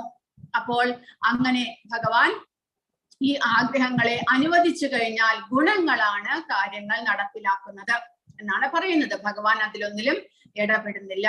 അപ്പോൾ ആത്മാവാണ് തുടക്കക്കാരൻ, ആഗ്രഹമാണ് തുടക്കം. ഭൗതിക പ്രകൃതിയുടെ പങ്ക് ആ ആഗ്രഹത്തെ സാധിപ്പിച്ചു കൊടുക്കുന്നു ഭൗതിക പ്രകൃതി. ഭഗവാനാണെങ്കിലോ, പരമാത്മാവ് ആ ജീവാത്മാവിന്റെ ആഗ്രഹത്തെ സാധിപ്പിക്കാനായിട്ട് അനുമതി നൽകുന്നു. ആ ഭഗവാന്റെ അനുമതി ലഭിക്കാതെ ഗുണങ്ങൾ പ്രവർത്തിക്കില്ല. കാരണം ഗുണങ്ങളുടെ നിയന്ത്രണം ഭഗവാന്റെ കയ്യിലാണ്. പിന്നെ അപ്പോൾ പക്ഷെ ഇതെങ്ങനെ ജീവാത്മാവിനെ ബന്ധനത്തിലാക്കുന്നു? അജ്ഞാനം മൂലം. അജ്ഞാനം മൂലം ജീവാത്മാവ് ശരീരബോധത്തിൽ ആക്കപ്പെടുന്നത് കൊണ്ടാണ് ശരീരം ചെയ്യുന്ന എല്ലാ പ്രവൃത്തിയും ഞാൻ അനുഭവിക്കുന്നു എന്നുള്ള തെറ്റിദ്ധാരണ ഉണ്ടാകുന്നത്.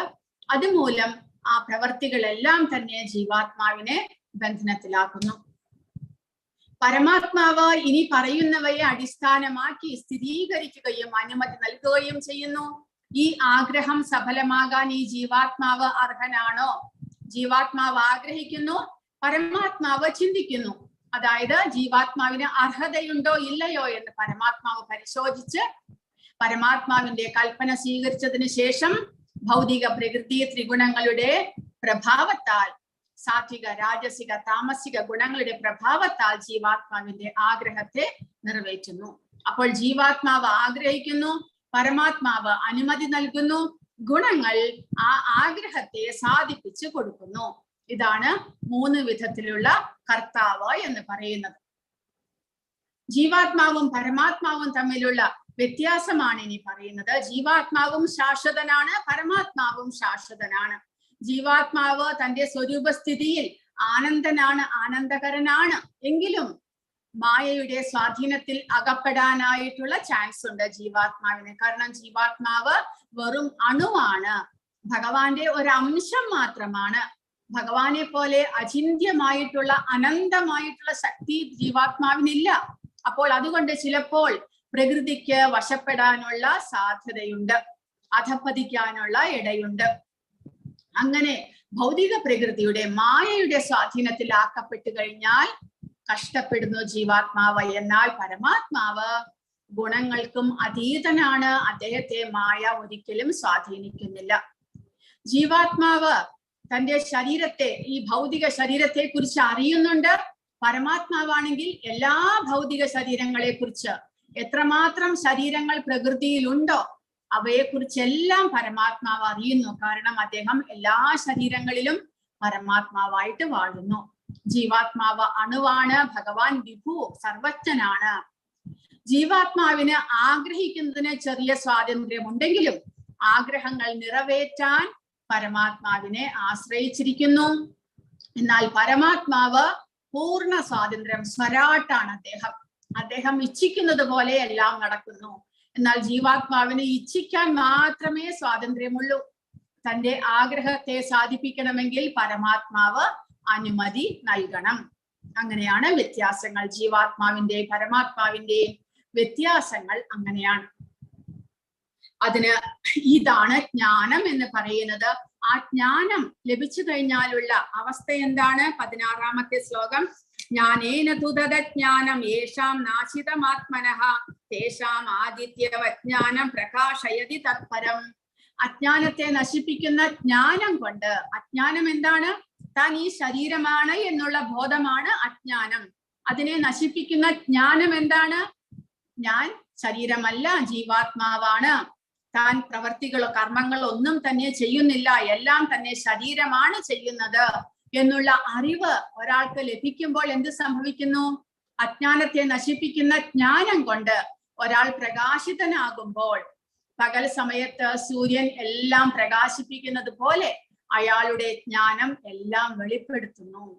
അപ്പോൾ ഭഗവാനും താനും തമ്മിലുള്ള ബന്ധത്തെ കുറിച്ച് മനസ്സിലാക്കാൻ ജീവാത്മാവിന് സാധിക്കുന്നു.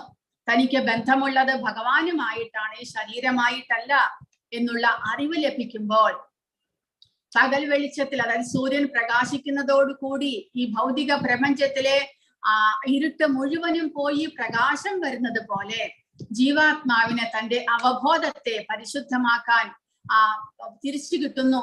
ജീവാത്മാവിന് തന്റെ പരിശുദ്ധമായ അവബോധത്തെ സ്വീകരിക്കാൻ സാധിക്കുന്നു. അതുവഴി എല്ലാ അറിവും, താൻ ആരാണ്, എങ്ങനെയാണ് ഈ ശരീരത്തിൽ അകപ്പെട്ടത്, താൻ ഭഗവാനുമായിട്ട് തന്റെ ബന്ധം എന്താണ്, എല്ലാം തന്നെ മനസ്സിലാക്കാൻ ജീവാത്മാവിന് സാധിക്കുന്നു.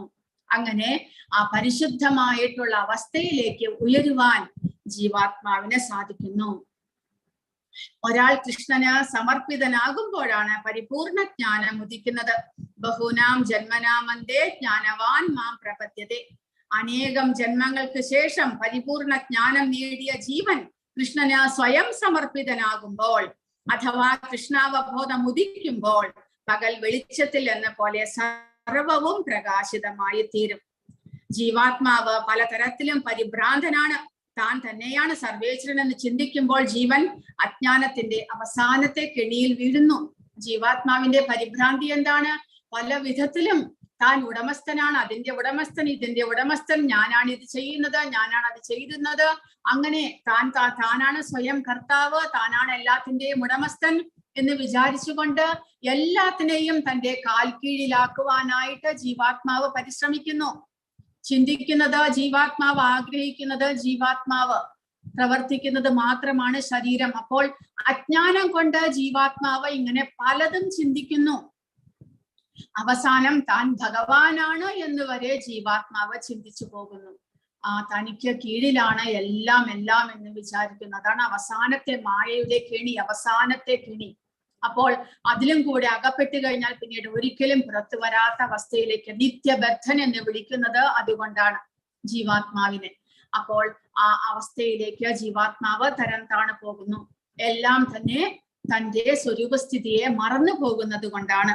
അപ്പോൾ അതിൽ നിന്ന് പുറത്തേക്ക് വരാനുള്ള ഒരേ ഒരു വഴി കൃഷ്ണാവബോധം.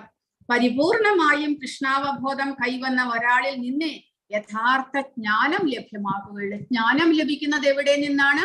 ഇതുപോലെ ഭഗവാനെ മനസ്സിലാക്കിയ പൂർണ്ണ ജ്ഞാനം ലഭിച്ച ഒരാളിൽ നിന്ന് നമുക്കും ജ്ഞാനം കൈവരിക്കാനായിട്ട് സാധിക്കുന്നു.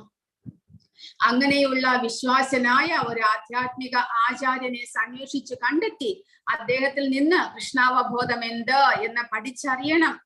സൂര്യന് ഇരുട്ടിനെ എന്ന പോലെ അജ്ഞാനത്തെ നിശ്ചയമായും ദൂരീകരിക്കാൻ കൃഷ്ണാവബോധത്തിനെ കഴിയൂ. താൻ ഈ ശരീരമല്ല എന്നും അതിന് അതീതമാണ് എന്നും പൂർണ്ണമായി മനസ്സിലാക്കിയാലും ജീവാത്മാ പരമാത്മാക്കൾ തമ്മിലുള്ള വ്യത്യാസം ഒരാൾക്ക് അറിയാൻ കഴിഞ്ഞില്ല എന്ന് വരാം. അപ്പോൾ താൻ ശരീരമല്ല ആത്മാവാണ് എന്ന് മനസ്സിലാക്കിയാലും ഭഗവാനും താനും തമ്മിലുള്ള ബന്ധം എന്താണ്, വ്യത്യാസം എന്താണ് എന്നും മനസ്സിലാക്കണം. താൻ ഭഗവാന് സമൻ ഒരിക്കലും ആകില്ല. ഭഗവാൻ വിഭുവാണ്, താൻ അണുവാണ് എന്നുള്ള വ്യത്യാസവും കൂടെ നമ്മൾ മനസ്സിലാക്കണം. ചിലർ അങ്ങനെ പറയുന്നുണ്ട്. അതായത് മായാവാദികൾ വിചാരിക്കുന്നത് നമ്മുടെ ഈ ശരീരം ക്ഷയിച്ചു കഴിഞ്ഞാൽ, മരണപ്പെട്ടു കഴിഞ്ഞാൽ ആ ജീവാത്മാവിനെ ഭഗവാനുമായിട്ട് ലയിക്കാൻ സാധിക്കും, ഭഗവാനെ പോലെ തന്നെ ആയിത്തീരാൻ സാധിക്കും എന്ന് വിശ്വസിക്കുന്നവരുമുണ്ട്.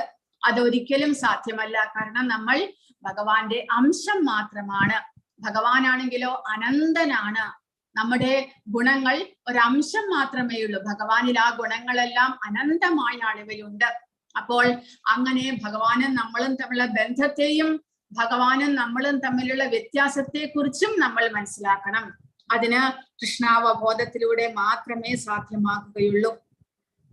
അങ്ങനെ ആ ഭഗവാന്റെ പ്രതിനിധിയായിട്ടുള്ള ഒരാചാര്യനിൽ നിന്ന് ഭഗവാനെ കുറിച്ചും നമ്മളെ കുറിച്ചുമുള്ള ബന്ധത്തെയും വ്യത്യാസത്തെയും കുറിച്ചും ആ ആധ്യാത്മിക ജ്ഞാനത്തെ കുറിച്ചും മനസ്സിലാക്കാൻ സാധിച്ചാൽ നമുക്ക് ഈ അജ്ഞാനത്തിൽ നിന്ന് മോചിതനാകുവാൻ സാധിക്കുന്നു എന്നാണ് ഇവിടെ പറയുന്നത്. അങ്ങനെ മോചിതനായി കഴിഞ്ഞാൽ, നമ്മൾ പരിശുദ്ധരായി കഴിഞ്ഞാൽ എന്താണ് സംഭവിക്കുന്നത്? അറിവിൽ പരമാത്മാവിൽ ശ്രദ്ധ കേന്ദ്രീകരിച്ചുള്ള മുക്തി. അറിവിൽ, അതായത് ജ്ഞാനം ലഭിച്ചു കഴിഞ്ഞാൽ ഭക്തിപൂർവം തന്റെ ബോധം പരമാത്മാവിൽ ഉറപ്പിക്കുകയും ഭൗതികമായി സമതുലിതമായിരിക്കുകയും ചെയ്യുന്ന ഒരാൾ സമീപഭാവിയിൽ മുക്തി നേടുന്നു. തദ്ബുദ്ധയസ്തദാത്മാനസ്തന്നിഷ്ഠാസ്തത്പരായണാഃ ഗച്ഛന്ത്യ പുനരാവൃത്തിം ജ്ഞാന നിർധൂത കൽമഷാഃ. ബുദ്ധിയും മനസ്സും വിശ്വാസവും ആശ്രയവും എല്ലാം പരമ്പൊരുളിൽ, അതായത് ഭഗവാൻ കൃഷ്ണനിൽ ഉറപ്പിച്ചു നിർത്തുമ്പോൾ പരിപൂർണ ജ്ഞാനത്താൽ സംശയങ്ങൾ ഒഴിഞ്ഞ് മുക്തിമാർഗത്തിൽ മുന്നേറുന്നു. അങ്ങനെ ആ ഭഗവാനിൽ ആ ജ്ഞാനം ലഭിച്ചു കഴിഞ്ഞാൽ, ഭഗവാനും നമ്മളും തമ്മിലുള്ള ബന്ധത്തെ കുറിച്ച് മനസ്സിലാക്കി കഴിഞ്ഞാൽ പിന്നീട് ആ ജീവാത്മാവ് തന്റെ ബുദ്ധിയെയും മനസ്സിനെയും നമ്മുടെ വിശ്വാസത്തെയും എല്ലാം തന്നെ ഭഗവാനിൽ ഉറപ്പിക്കുന്നു, ഭഗവാന് ശരണാഗതനാകുന്നു. അങ്ങനെ പരിപൂർണ ജ്ഞാനം ലഭിച്ചു കഴിഞ്ഞാൽ അദ്ദേഹത്തിന് മുക്തിമാർഗത്തിൽ, അതായത് ഭൗതികതയിൽ നിന്നുള്ള മോചനം ലഭിക്കുകയാണ്.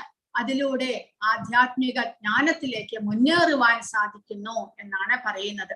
അങ്ങനെ മുക്തിയിലേക്ക്, താൻ ഭഗവത് അംശമായിട്ടുള്ള ജീവാത്മാവാണ് എന്നുള്ള അറിവിലേക്ക്, ആത്മജ്ഞാനത്തിലേക്ക്, പരിശുദ്ധതയിലേക്ക് ഉയരുവാനായിട്ട് ആ ജീവാത്മാവിന് സാധിക്കുന്നു. കൃഷ്ണനാണ് പരമമായ അതീന്ദ്രിയ സത്യം. പരമദിവ്യോത്തമ പുരുഷനായ ഭഗവാൻ താനാണ് എന്ന കൃഷ്ണന്റെ പ്രഖ്യാപനമാണ് ഭഗവത്ഗീതയുടെ കേന്ദ്രബിന്ദു. എല്ലാ വൈദിക സാഹിത്യങ്ങളും അഭിപ്രായമാണ് ഇത് എന്ന് പറയുന്നു. ആരുടെ മനസ്സും ബുദ്ധിയും വിശ്വാസവും എല്ലാം കൃഷ്ണനെ ആശ്രയിച്ചിരിക്കുന്നുവോ, അഥവാ ആരാണോ തികച്ചും കൃഷ്ണാവബോധത്തിൽ ഉറച്ചു നിൽക്കുന്നത്, അയാളുടെ സംശയങ്ങളെല്ലാം നീങ്ങുകയും അതീന്ദ്രിയ വിഷയങ്ങളെ കുറിച്ച് പരിപൂർണ ജ്ഞാനം ഉദിക്കുകയും ചെയ്യും. പരമാത്മാവിൽ ശ്രദ്ധ കേന്ദ്രീകരിക്കാൻ ഈ ജ്ഞാനം ഉപയോഗിക്കുമ്പോൾ ഒരാൾക്ക് അതീന്ദ്രിയമായ രീതിയിൽ പ്രവർത്തിക്കാൻ കഴിയും. ജ്ഞാനോദയം പരമാത്മാവിൽ ശ്രദ്ധ കേന്ദ്രീകരിക്കുകയാണെങ്കിൽ അത് അതീന്ദ്രിയത്വത്തിലേക്ക് നയിക്കുന്നു. അങ്ങനെ പരിശുദ്ധതയിലേക്ക്, താൻ ഭൗതികനല്ല, ഈ ശരീരമല്ല, ആത്മാവാണ് എന്നുള്ള ആത്മജ്ഞാനത്തിലേക്ക്, ആ അതീന്ദ്രിയതയിലേക്ക്, ആധ്യാത്മികതയിലേക്ക് ആ ജീവാത്മാവിനെ നയിക്കുന്നു. അങ്ങനെ ജീവാത്മാവിന് തന്റെ ശരിയായിട്ടുള്ള അവബോധം ലഭിക്കുകയും ഭഗവാനും താനും തമ്മിലുള്ള ബന്ധത്തെക്കുറിച്ച് മനസ്സിലാകുകയും ചെയ്യുമ്പോൾ ജീവാത്മാവിന് ഈ ഭൗതിക പ്രപഞ്ചത്തിലുള്ള എല്ലാ വസ്തുക്കളെയും ഏകഭാവത്തിൽ, സമഭാവത്തിൽ എല്ലാവരിലും ഭഗവാനെ ദർശിക്കാൻ സാധിച്ചുകൊണ്ട് എല്ലാവരെയും ഒരേപോലെ കാണുവാൻ സാധിക്കുന്നു. ആരിലും വ്യത്യാസം കാണുവാൻ സാധിക്കുന്നില്ല. ശരീരങ്ങൾ വ്യത്യാസമുണ്ടെങ്കിലും അതിനുള്ളിലുള്ള ജീവാത്മാവിനെയും പരമാത്മാവിനെയുമാണ് ആ ഭക്തന് ദർശിക്കുവാൻ സാധിക്കുന്നത് എന്നാണ് ഈ ശ്ലോകത്തിൽ പറയുന്നത്. വിദ്യാവിനയ സമ്പന്നേ ബ്രാഹ്മണേ ഗവിഹസ്തിനി ശുനീചൈവ സ്വപാഠേച പണ്ഡിതാ സമദർശിനഃ. അറിവും വിനയവുമുള്ള ബ്രാഹ്മണനെയും പശുവിനെയും ആനയെയും നായയെയും നായ്മാംസം ഭക്ഷിക്കുന്ന ചണ്ടാളനെയും സമദൃഷ്ടിയോടെയാണ് യഥാർത്ഥ ജ്ഞാനമുള്ളവരായ വിനയാന്വിതരായ പണ്ഡിതന്മാർ വീക്ഷിക്കുന്നത്. കാരണം എന്താണ്? എല്ലാ ശരീരത്തിലും ആ ശരീരത്തെ അല്ല അദ്ദേഹം കാണുന്നത്, പിന്നെയോ എല്ലാ ശരീരങ്ങളിലും കുടികൊള്ളുന്ന പരമാത്മാവിനെ ദർശിക്കുവാൻ ഈ ഭക്തന് സാധിക്കുന്നു. അതുവഴി ആ ശാരീരികമായിട്ടുള്ള വ്യത്യാസങ്ങൾ കണക്കിലെടുക്കാതെ എല്ലാവരും തന്നെ ഒരുപോലെയാണ്. എല്ലാവരും ആധ്യാത്മികരായിട്ടുള്ള ഭഗവത് അംശമായിട്ടുള്ള ജീവാത്മാവാണ്. എല്ലാ ശരീരത്തിലും ഭഗവാൻ കുടികൊള്ളുന്നു. അങ്ങനെ വ്യത്യാസമില്ലാതെ സമഭാവനയോടുകൂടി എല്ലാവരെയും കാണുവാൻ ആ ഭക്തന് സാധിക്കുന്നു. അത് ആത്മജ്ഞാനം ലഭിച്ചു കഴിഞ്ഞാൽ മാത്രമുള്ള അവസ്ഥയാണ്. പരിശുദ്ധമാകുന്ന അവസ്ഥയിൽ അവബോധം പരിശുദ്ധമാകുമ്പോൾ അദ്ദേഹത്തിന് ശരീരബോധത്തിൽ നിന്ന് ഉയർന്ന് ആത്മീയ ബോധത്തിലേക്ക് എല്ലാവരെയും വീക്ഷിക്കുവാനായിട്ട് കാണുന്നു. പണ്ഡിതനായ ഒരു അതീന്ദ്രിയ ജ്ഞാനിയുടെ ദൃഷ്ടിയിൽ ശാരീരികമായ വ്യത്യാസങ്ങൾ നിരർത്ഥകമാണ്. അദ്ദേഹം അതീന്ദ്രിയമായ അവസ്ഥയിലാണ്. അദ്ദേഹത്തിന് ഭൗതികമായിട്ട് ഒന്നും തന്നെ കാണുന്നില്ല.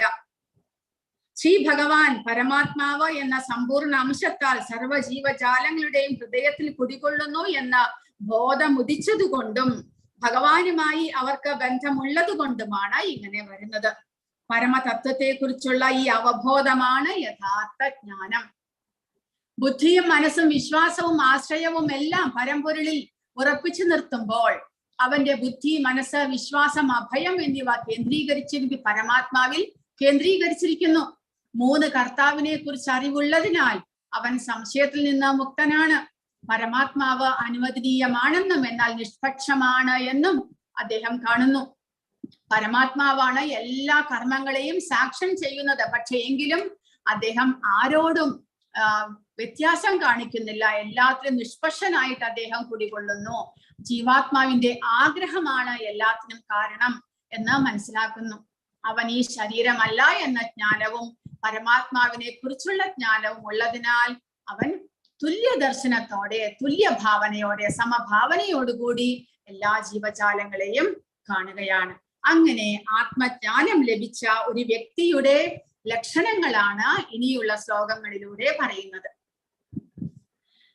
ഇഹൈവ തൈർജിതഃ സർഗോ യേഷാം സാമ്യേ സ്ഥിതം മനഃ നിർദോഷം ഹി സമം ബ്രഹ്മ തസ്മാത് ബ്രഹ്മണി തേ സ്ഥിതാഃ.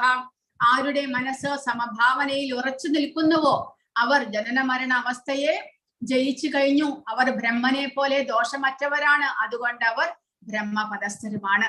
അങ്ങനെ ആരുടെ മനസ്സാണോ ഇങ്ങനെ സമഭാവനയിൽ നിൽക്കുന്നത് അവർ അതീന്ദ്രിയമായിട്ടുള്ള അവസ്ഥയെ പ്രാപിച്ചു കഴിഞ്ഞിരിക്കുന്നു. അവർ പിന്നീട് ഭൗതികമായിട്ടുള്ള ഒന്നും തന്നെ അവരെ ബാധിക്കുന്നില്ല. ശരീരബോധത്തിൽ നിന്ന് ആത്മബോധത്തിലേക്ക് ഉയർന്നു കഴിഞ്ഞിരിക്കുന്നു. അതാണ് ബ്രഹ്മം എന്ന് പറയുന്നത്. ബ്രഹ്മപദം എന്ന് പറയുമ്പോൾ ശരീരബോധത്തിൽ നിന്ന് താൻ ഭഗവത് അംശമായ ജീവാത്മാവാണ് എന്നുള്ള അവബോധത്തിലേക്ക് ഉയരുക, ആ അറിവ് സമ്പാദിക്കുക, ആ ജ്ഞാനം സമ്പാദിക്കുക. ആ അവസ്ഥയാണ് ബ്രഹ്മബോധം, ബ്രഹ്മപദം എന്നെല്ലാം പറയും. ആധ്യാത്മികമായിട്ടുള്ള അവസ്ഥയെ പ്രാപിച്ചു കഴിഞ്ഞിരിക്കുന്നു. ആ അവസ്ഥയിൽ മരണപ്പെട്ടാലും അവർ ആധ്യാത്മികതയെ പ്രാപിക്കുന്നു. പിന്നീട് ഒരിക്കലും പുനർജന്മം ഉണ്ടാകുന്നില്ല. ആ മുക്തമായിട്ടുള്ള അവസ്ഥയെ കുറിച്ചാണ് പറയുന്നത്. അങ്ങനെയുള്ള വ്യക്തി ആനന്ദത്തിൽ ആഹ്ലാദിക്കുകയോ ആനന്ദകരമല്ലാത്തവയിൽ ദുഃഖാവിഷ്ടനാവുകയോ ചെയ്യാതെ സ്ഥിരബുദ്ധിയോടെ അസംഭ്രാന്തനായി ദൈവശാസ്ത്രജ്ഞാനിയായി ജീവിക്കുന്നവൻ ഭൗതിക അതീതനാണ്. ഭൗതികതയിൽ നിന്ന് മോചനം സിദ്ധിച്ച ആളാണ് എന്ന് പറയുന്നു. അങ്ങനെയുള്ള മുക്തനായ ഒരാൾക്ക് ഭൗതികമായ ഇന്ദ്രിയ സുഖങ്ങളിൽ ആസക്തി ഉണ്ടാകില്ല. അദ്ദേഹം സമാധി പൂണ്ട് ആത്മാവിൽ തന്നെ എപ്പോഴും ആനന്ദം അനുഭവിക്കുന്നു. പരമതത്വത്തിൽ ഏകാഗ്രമായി മനസ്സൂന്നുന്നത് കൊണ്ട് ആത്മസാക്ഷാത്കാരം ലഭിച്ച വ്യക്തി അളവറ്റ ആനന്ദം അനുഭവിക്കുന്നു. അങ്ങനെ ആത്മസാക്ഷാത്കാരം ലഭിക്കുന്ന അവസ്ഥ, താൻ അഹം ബ്രഹ്മാസ്മി എന്നുള്ള അവസ്ഥ, ഞാൻ ബ്രഹ്മനാണ്, ആധ്യാത്മികനാണ്, ഈ ശരീരമല്ല ഞാൻ ഭൗതിക പദസ്ഥനല്ല, ഞാൻ ആധ്യാത്മികനാണ് എന്നുള്ള അറിവ് ലഭിക്കുന്നു. ആത്മജ്ഞാനമാണത്. അത് മുക്തനാകുന്ന അവസ്ഥയാണ്. നമുക്കിപ്പോൾ വായ കൊണ്ട് പറയാമെങ്കിലും അത് അളവറ്റ ആനന്ദം അനുഭവിക്കുന്ന, അതീന്ദ്രിയമായ അനുഭൂതി ലഭിക്കുന്ന ഒരു അവസ്ഥയാണത്. ശരീരബോധത്തിൽ നിന്ന് മുക്തനാകുന്ന അവസ്ഥ, അത് വളരെയധികം ജ്ഞാനം ലഭിച്ചവർക്ക് ഈ ഒരു അവസ്ഥയിലേക്ക് ഉയരാൻ സാധിക്കും എന്നാണ് പറയുന്നത്. അങ്ങനെയുള്ള വ്യക്തി ഭൗതികമായിട്ടുള്ള ഒന്നിലും തന്നെ ആസക്തനാകുന്നില്ല. അദ്ദേഹത്തെ ആർക്കും തന്നെ അധപ്പതിപ്പിക്കാനും സാധ്യമല്ല. ഉദാഹരണമായിട്ട് ഇവിടെ ഹരിദാസ് ഠാക്കൂറിന്റെ കഥയാണ് ഇവിടെ കൊടുത്തിരിക്കുന്നത്. അദ്ദേഹം ഒരു ദിവസം 3 ലക്ഷം ഹരേകൃഷ്ണ മഹാമന്ത്രം ജപിക്കുന്ന വ്യക്തിയായിരുന്നു. സദാസമയവും ഭഗവാന്റെ നാമജപം ചെയ്തുകൊണ്ട് അതിൽ തന്നെ മുഴുകിയിരിക്കുന്ന അവസ്ഥയായിരുന്നു അദ്ദേഹത്തിൻ്റെത്. അപ്പോൾ അദ്ദേഹത്തെ തോൽപ്പിക്കാനായിട്ട് മായാദേവി തന്നെ ഒരു സ്ത്രീയായി വരുന്നു. ഒരു ദിവസം സന്ധ്യാനേരത്ത് അദ്ദേഹത്തെ സമീപിച്ച് എനിക്ക് അങ്ങയോടൊപ്പം കുറച്ച് സമയം ചെലവഴിക്കണം എന്ന് പറയുന്നു. അപ്പോൾ ഹരിദാസ് ഠാക്കൂർ അതിൽ വീഴുന്നില്ല. സുന്ദരിയായ ഒരു സ്ത്രീയായിട്ടാണ് അവർ വരുന്നത്. ഏകാന്തമായ സമയമാണ്, രാത്രി സമയമാണ്. എങ്കിലും ഹരിദാസ് ഠാക്കൂർ പറയുന്നു, എനിക്ക് ഒരു ദിവസം ഞാൻ 3 ലക്ഷം നാമജപം ചെയ്യുമെന്നാണ് പ്രതിജ്ഞ എടുത്തിരിക്കുന്നത്. ഇന്നത്തെ എൻ്റെ നമ്പർ കഴിഞ്ഞിട്ടില്ല, അതുകൊണ്ട് നിങ്ങൾ കുറച്ചു നേരം കാത്തു നിൽക്കൂ, ഞാൻ ഈ നാമജപം തീർത്തതിന് ശേഷം നിങ്ങളുടെ അടുത്തേക്ക് വരാമെന്ന് പറയുന്നു. അവരെ അവിടെ കാത്തിരിപ്പിക്കുന്നു.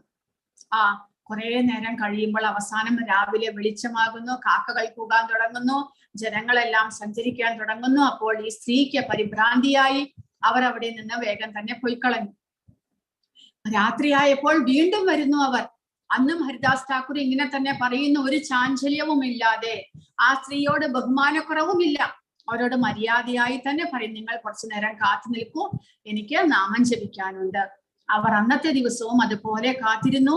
ഇദ്ദേഹം ഉറക്കെ ഹരികൃഷ്ണ മഹാമന്ത്രം ജപിക്കുന്നത് കേട്ടുകൊണ്ട് അവർ അവിടെ തന്നെ ഇരുന്നു. പക്ഷേ അന്നും അദ്ദേഹത്തിന്റെ നാമജപം കഴിഞ്ഞില്ല. അദ്ദേഹം ഒരു ദിവസം തന്റെ 3 ലക്ഷം നാമജപം കഴിഞ്ഞതിന് ശേഷം മാത്രമേ ആഹാരം കഴിക്കുകയോ ഉറങ്ങുകയോ ചെയ്യാറുള്ളൂ. അദ്ദേഹം ഉറങ്ങാതെ ആഹാരം കഴിക്കാതെ നാമജപം ചെയ്തുകൊണ്ടേയിരുന്നു. പുലർച്ചെയായപ്പോൾ അന്നും ആ സ്ത്രീക്ക് പോകേണ്ടി വന്നു.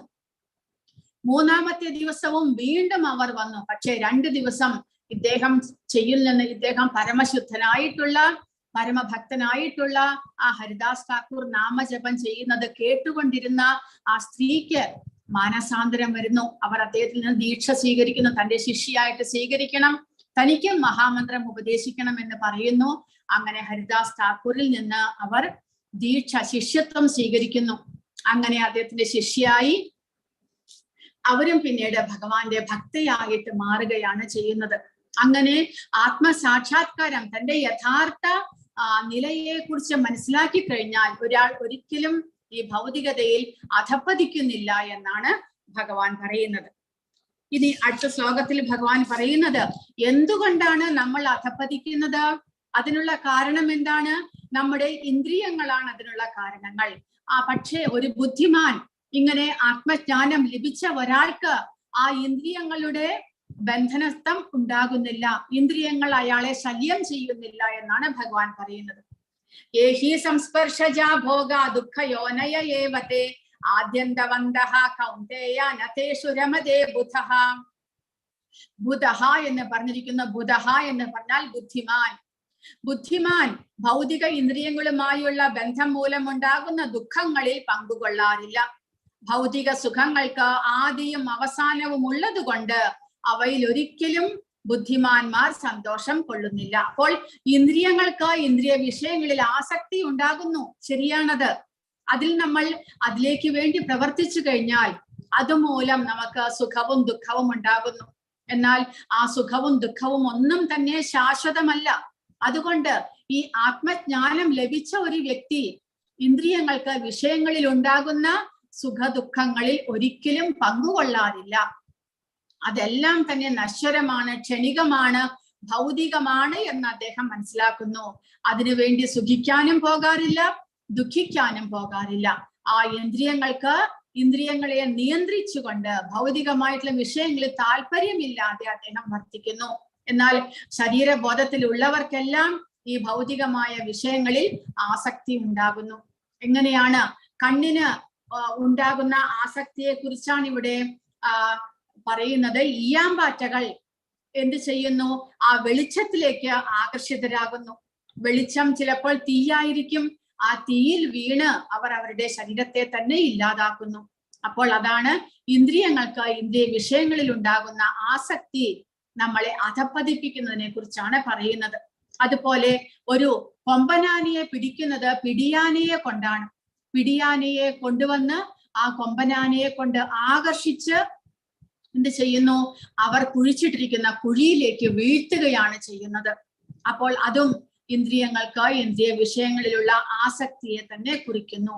അതുപോലെ മാനിനെ വേട്ടക്കാർ പിടിക്കുന്നത് അവർ ഫ്ലൂട്ട് ഊതിയിട്ടാണ്. പുല്ലാങ്കുഴലിന്റെ ശബ്ദം ആ മാനിന് വളരെയധികം ഇഷ്ടമാണത്രേ. മാൻ അതിൽ മയങ്ങിപ്പോകുന്നു. അതാണ് ശ്രവണം, കേൾവി ശക്തി. ആ കേൾവിയുടെ ശബ്ദം മൂലം, ആ പുല്ലാങ്കുഴലിന്റെ ശബ്ദം മൂലം മാൻ മയങ്ങി ആ വേട്ടക്കാരന്റെ ശബ്ദത്തിന്റെ അടുത്തേക്ക് മെല്ലെ മെല്ലെ മെല്ലെ വരുന്നു. ആ വേട്ടക്കാരന്റെ അടുത്തെത്തിയിട്ട് ആ പുല്ലാങ്കുഴലിൽ മയങ്ങി അവർ നിൽക്കുന്നു എന്നാണ് പറയുന്നത്. വേട്ടക്കാരന്റെ അടുത്താണ് താൻ നിൽക്കുന്നത്. വേട്ടക്കാരൻ തന്നെ പിടിക്കാൻ വന്നിരിക്കുകയാണ്. ഇതൊന്നും സ്ഥലകാല ബോധമേ ആ മാനിനുണ്ടാകുന്നില്ല. കാരണം ആ ഇന്ദ്രിയങ്ങൾക്കുള്ള ആ ഒരു വിഷയങ്ങളിലുള്ള ആസക്തിയാണ് അത് കുറിക്കുന്നത്. അങ്ങനെ മാൻ ആ വേട്ടക്കാരന്റെ പിടിയിലാക്കപ്പെട്ടു പോകുന്നു. അതുപോലെ മത്സ്യത്തിന് നാവിന്റെ രുചി മൂലം എന്ത് സംഭവിക്കുന്നു? ഒരു മീൻ പിടിക്കുന്നയാൾ ഒരു ചെറിയ ആഹാര കഷ്ണം ആ മീനിനെ പിടിക്കാനുള്ള കുളത്തിൽ തൂക്കിയിട്ടിരിക്കുന്നു. അപ്പോൾ ആ ആഹാരത്തോടുള്ള ആസക്തി മൂലം, നാവിന്റെ രുചി മൂലമാണ് മീൻ ആ ആഹാര കഷ്ണത്തെ കയറി പിടിക്കുന്നത്. വായ തുറന്ന് ആ ആഹാര കഷ്ണത്തെ വിട്ടുകഴിഞ്ഞാൽ മീനിന് സ്വതന്ത്രയാകാം. പക്ഷേ അങ്ങനെ ചെയ്യാൻ മീന് ആഗ്രഹിക്കുന്നില്ല. ആ ആഹാര കഷ്ണത്തോടുള്ള ആസക്തി മൂലം മീൻ അതിനെ തന്നെ കടിച്ചു പിടിച്ചിരിക്കുന്നു. അങ്ങനെ തന്റെ ജീവനെ തന്നെ മീനും നൽകുന്നു. അതുപോലെ തന്നെ വണ്ട് താമരപ്പൂവിന്റെ സുഗന്ധം നുകരാനായിട്ടാണ് ആ താമരപ്പൂവിലേക്ക് പോകുന്നത്. താമരപ്പൂവിൽ ഇരുന്നു കൊണ്ട് അതിന്റെ സുഗന്ധം നുകർന്ന് അതിന്റെ തേനും കുടിച്ച് മതിമത്തനായിട്ട് അവിടെ തന്നെ ഇരിക്കുന്നു. സന്ധ്യയാകുമ്പോൾ, സൂര്യൻ അസ്തമിക്കുമ്പോൾ താമരപ്പൂ കൂമ്പി പോകുന്നു. വണ്ട് അതിനുള്ളിൽ ഇരുന്ന് മരണപ്പെടുകയും ചെയ്യുന്നു. അപ്പോൾ ഇതെല്ലാം ഇന്ദ്രിയങ്ങൾക്ക് ഇന്ദ്രിയ വിഷയങ്ങളിലുള്ള ആസക്തി മൂലമാണ് ഉണ്ടാകുന്നത് എന്ന് മനസ്സിലാക്കുന്ന ബുദ്ധിമാനായിട്ടുള്ള അതീന്ദ്രിയ ജ്ഞാനി, ആത്മജ്ഞാനം ലഭിച്ച വ്യക്തി ഇതിലൊന്നിലും തന്നെ ആസക്തനാകുന്നില്ല. തന്റെ ഇന്ദ്രിയങ്ങളെ നിയന്ത്രിക്കുവാൻ അദ്ദേഹത്തിന് സാധിക്കുന്നു. സുഖവും ദുഃഖവും എല്ലാം ക്ഷണികമാണ് എന്ന് അദ്ദേഹം മനസ്സിലാക്കുന്നു എന്നാണ് ആ ശ്ലോകത്തിൽ പറയുന്നത്. ശക്നോതി യോന്ത സുഖോന്തര രാമസ്തദാന്തർ ജ്യോതിരേവച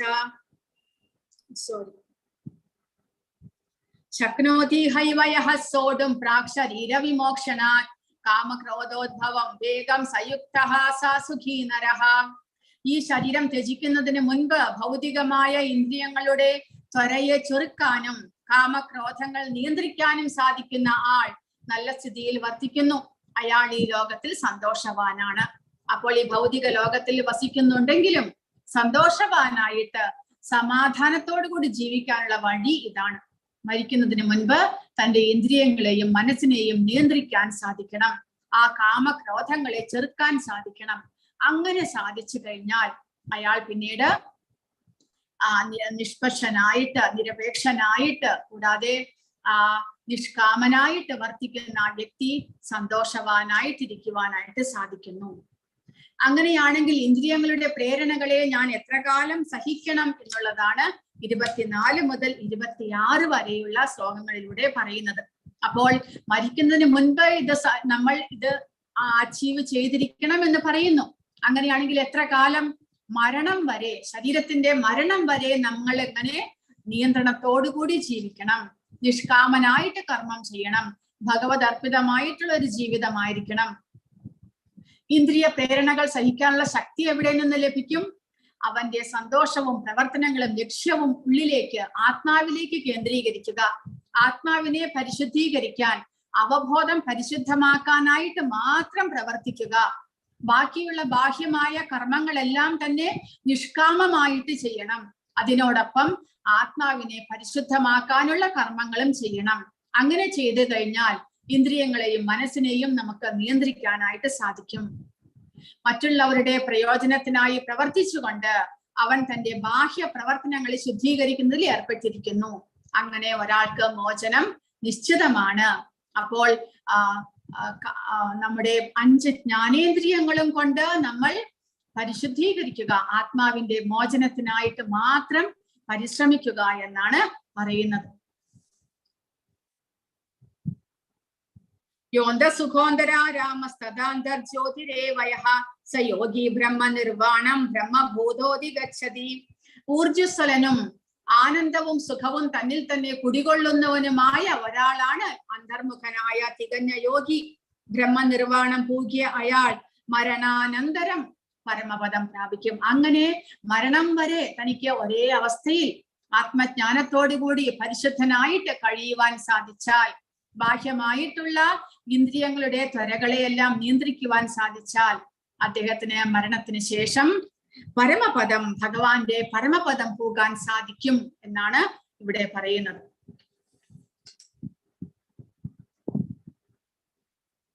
ലഭന്തേ ബ്രഹ്മ നിർവാണം ഋഷയഃ ക്ഷീണ കൽമഷാഃ ചിന്നദ്വൈതായതാത്മാനഃ സർവഭൂതഹിതേ രതാഃ.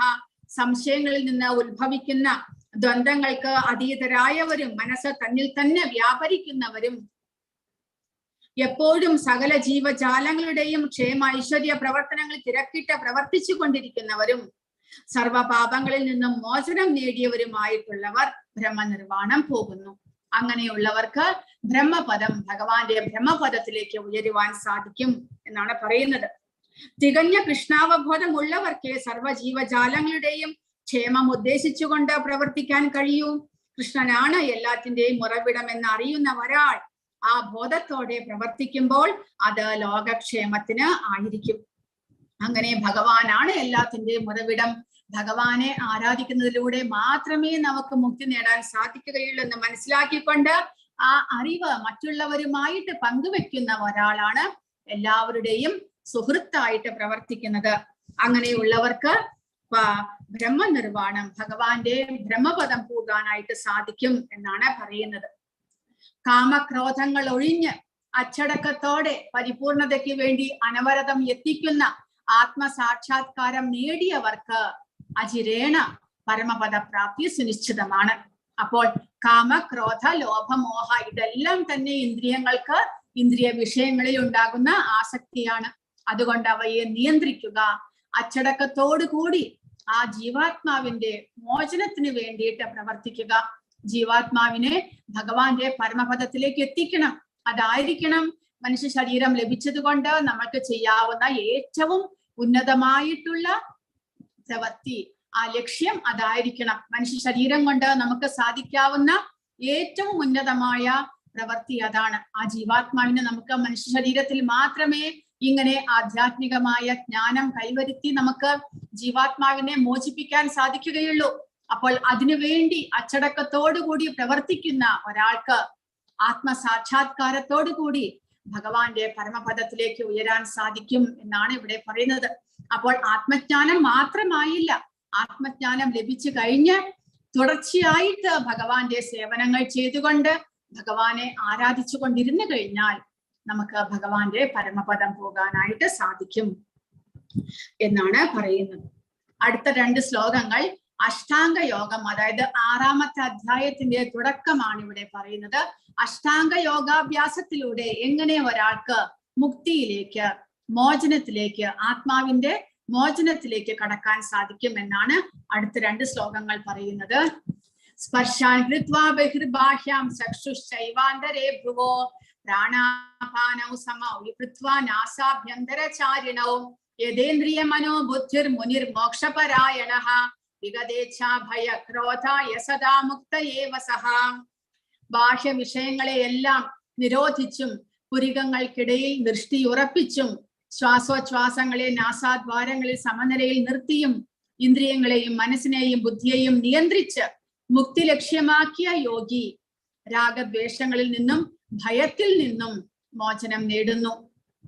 സദാ ഇതേ അവസ്ഥയിൽ പുലരുന്ന അയാൾ മുക്തൻ തന്നെയാണ്. അപ്പോൾ അഷ്ടാംഗ യോഗയിലൂടെ, അഷ്ടാംഗ യോഗം എന്ന് പറഞ്ഞാൽ 8 പടവുകളുണ്ട് അഷ്ടാംഗ യോഗത്തിൽ. യമ, നിയമ, ആസന, പ്രാണായാമ, പ്രത്യാഹാര, ധാരണ, ധ്യാന, സമാധി എന്നിങ്ങനെ 8 പടവുകളാണ് അഷ്ടാംഗ യോഗത്തിലുള്ളത്. ആ അഷ്ടാംഗ യോഗത്തിൽ ഓരോരോ പടവുകളായിട്ട് കയറി കയറി ധ്യാനത്തിലൂടെ തന്റെ ഹൃദയത്തിൽ ഭഗവാനെ സാക്ഷാത്കരിക്കണം ആ യോഗി. അങ്ങനെ അതിനു വേണ്ടിയിട്ട് ഇന്ദ്രിയങ്ങളെയും മനസ്സിനെയും എല്ലാം നിയന്ത്രിച്ച് തന്റെ ഹൃദയത്തിൽ ഭഗവാനെ ധ്യാനിക്കുന്നു. ആ യോഗിക്ക് ഇതുപോലെ മുക്താവസ്ഥയിലേക്ക് ഉയരുവാൻ സാധിക്കും എന്നാണ് ഭഗവാൻ ഇവിടെ പറയുന്നത്. ഭോക്താരം യജ്ഞ തപസാം സർവലോക മഹേശ്വരം സുഹൃതം സർവഭൂതാനാം ജ്ഞാത്വാ മാം ശാന്തി മൃച്ഛതി. തികഞ്ഞ കൃഷ്ണാവബോധമുള്ള വ്യക്തി ഭൗതിക ക്ലേശങ്ങൾ ഒഴിഞ്ഞ മുക്തി നേടുന്നു. അപ്പോൾ ആത്മജ്ഞാനം ലഭിച്ചു കഴിഞ്ഞാൽ, താൻ ഭഗവതംശമാണ്, ജീവാത്മാവാണ് എന്ന് അറിഞ്ഞു കഴിഞ്ഞാൽ ഭഗവാനെ കുറിച്ചുള്ള പൂർണ്ണമായിട്ടുള്ള അറിവ് ആ ഭക്തന് ലഭിക്കുന്നു. അങ്ങനെ ആ അവസ്ഥയിൽ ഭഗവാന്റെ ഭക്തിയുടെ സേവനത്തിലൂടെ ആ വ്യക്തിക്ക് ഭഗവാനെ പ്രാപിക്കാൻ സാധിക്കുന്നു. ഭഗവാനെ എങ്ങനെ മനസ്സിലാക്കണം ആ ഭക്തൻ? ഭോക്താരം യജ്ഞ തപസാം, യജ്ഞങ്ങളുടെയും തപസ്സുകളുടെയും ഭോക്താവ്, ആസ്വാദകൻ ഭഗവാനാണ്. സർവലോക മഹേശ്വരം, ദേവന്മാരുടെയും സർവലോകങ്ങളുടെയും അധിപൻ മഹേശ്വരനാണ് ഭഗവാൻ. സുഹൃതം സർവഭൂതാനാം, എല്ലാ ജീവികളുടെയും സുഹൃത്തും അഭ്യുദയകാംക്ഷിയുമാണ് ഭഗവാൻ.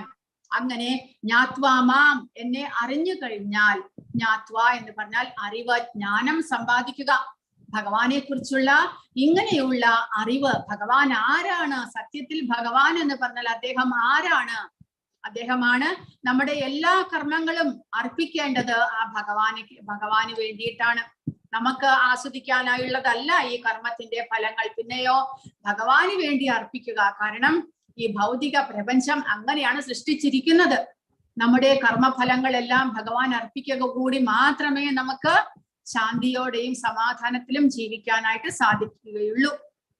ഭഗവാൻ അർപ്പിച്ചുകൊണ്ട് ഭഗവാന്റെ പ്രസാദമായിട്ട് എല്ലാം സ്വീകരിക്കുക. എല്ലാം ആദ്യം അനുഭവിക്കാനുള്ളത് ഭഗവാനാണ് എന്ന് മനസ്സിലാക്കുക. കൂടാതെ സർവലോക മഹേശ്വരൻ ഭഗവാനാണ്, എല്ലാ ലോകത്തിനും അധിപതി ഭഗവാനാണ് എന്ന് മനസ്സിലാക്കുക. അങ്ങനെയുള്ള ഭഗവാൻ നമ്മുടെ സുഹൃത്താണ്.